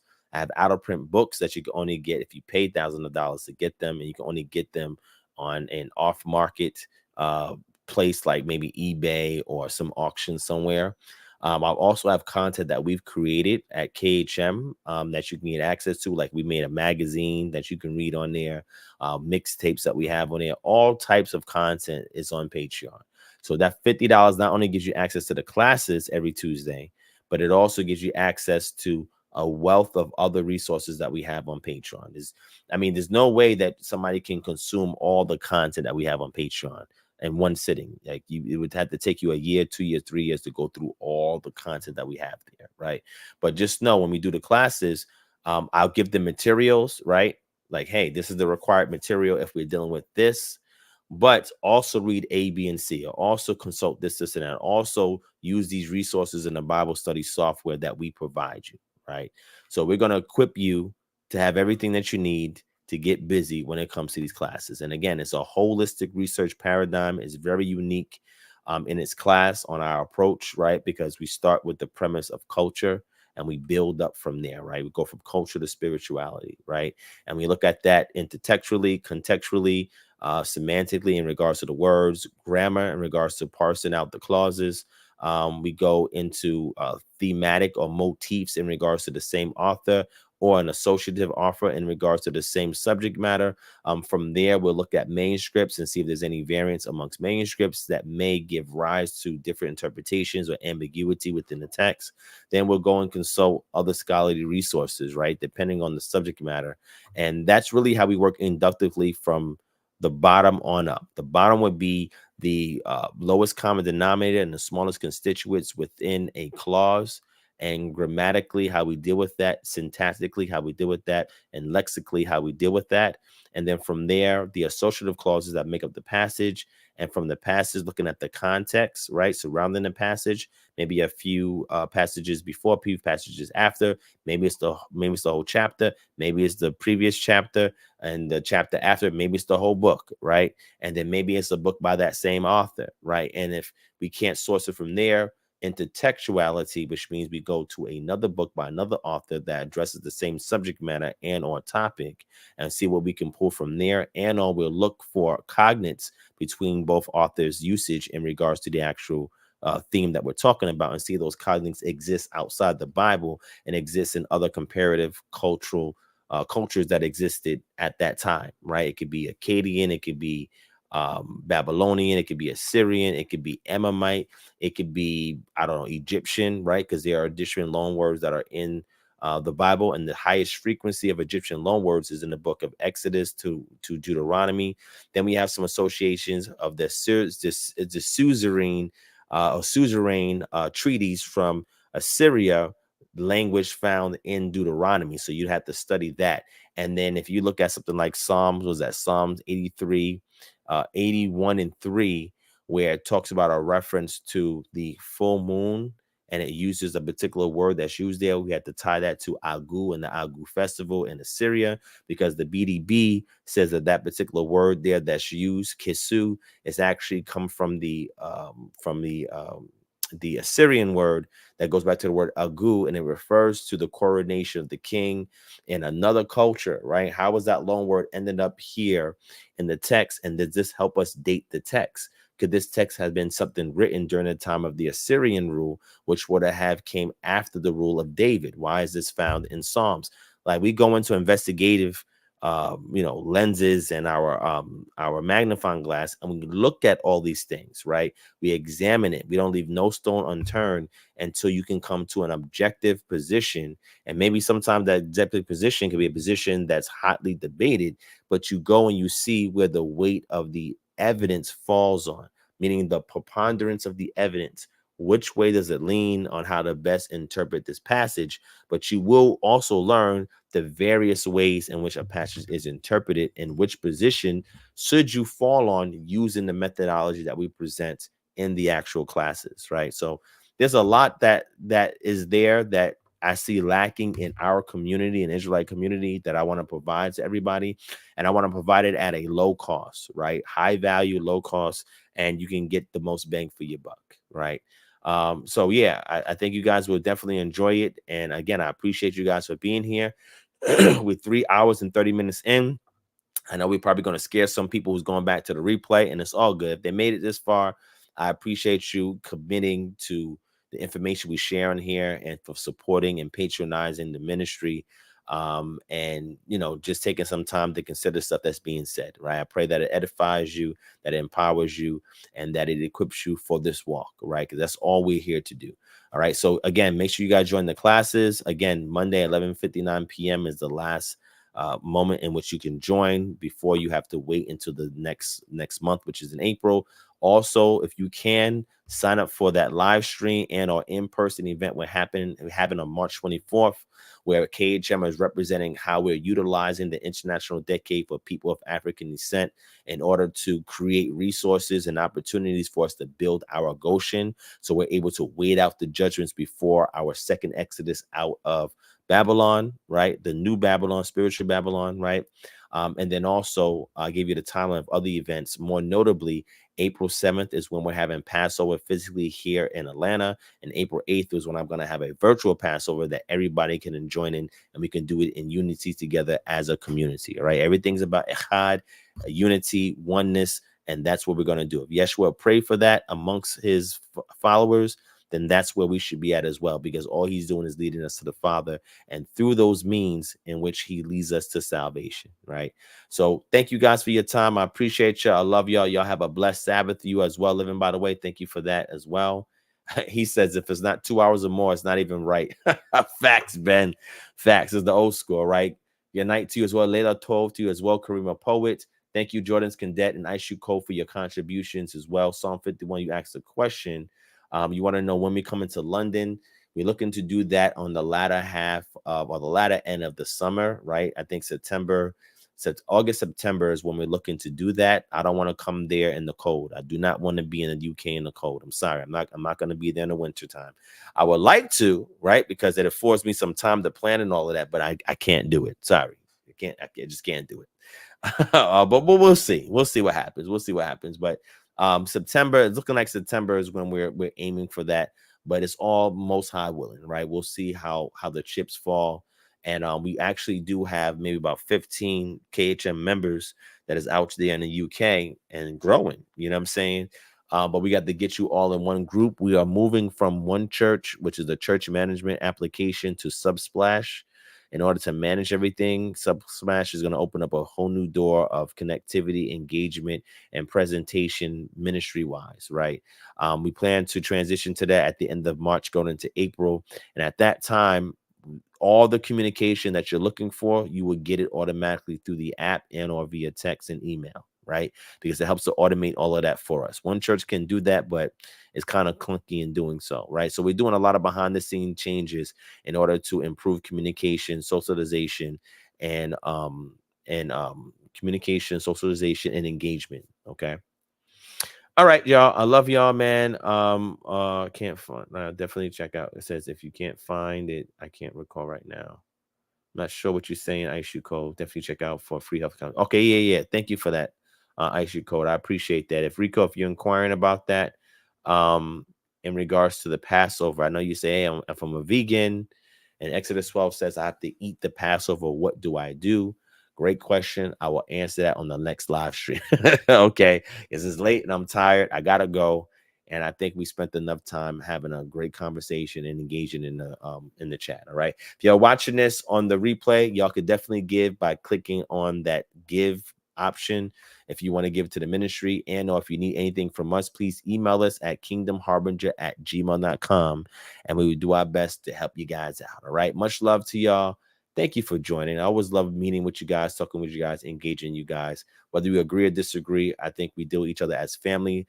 This channel is actually respectful in regards to the chat, except for the trolls once in a while. But it hasn't been a lot of trolls lately, so I thank y'all for that. But I think we've been building as a family as of late, and I'm grateful for that. All right.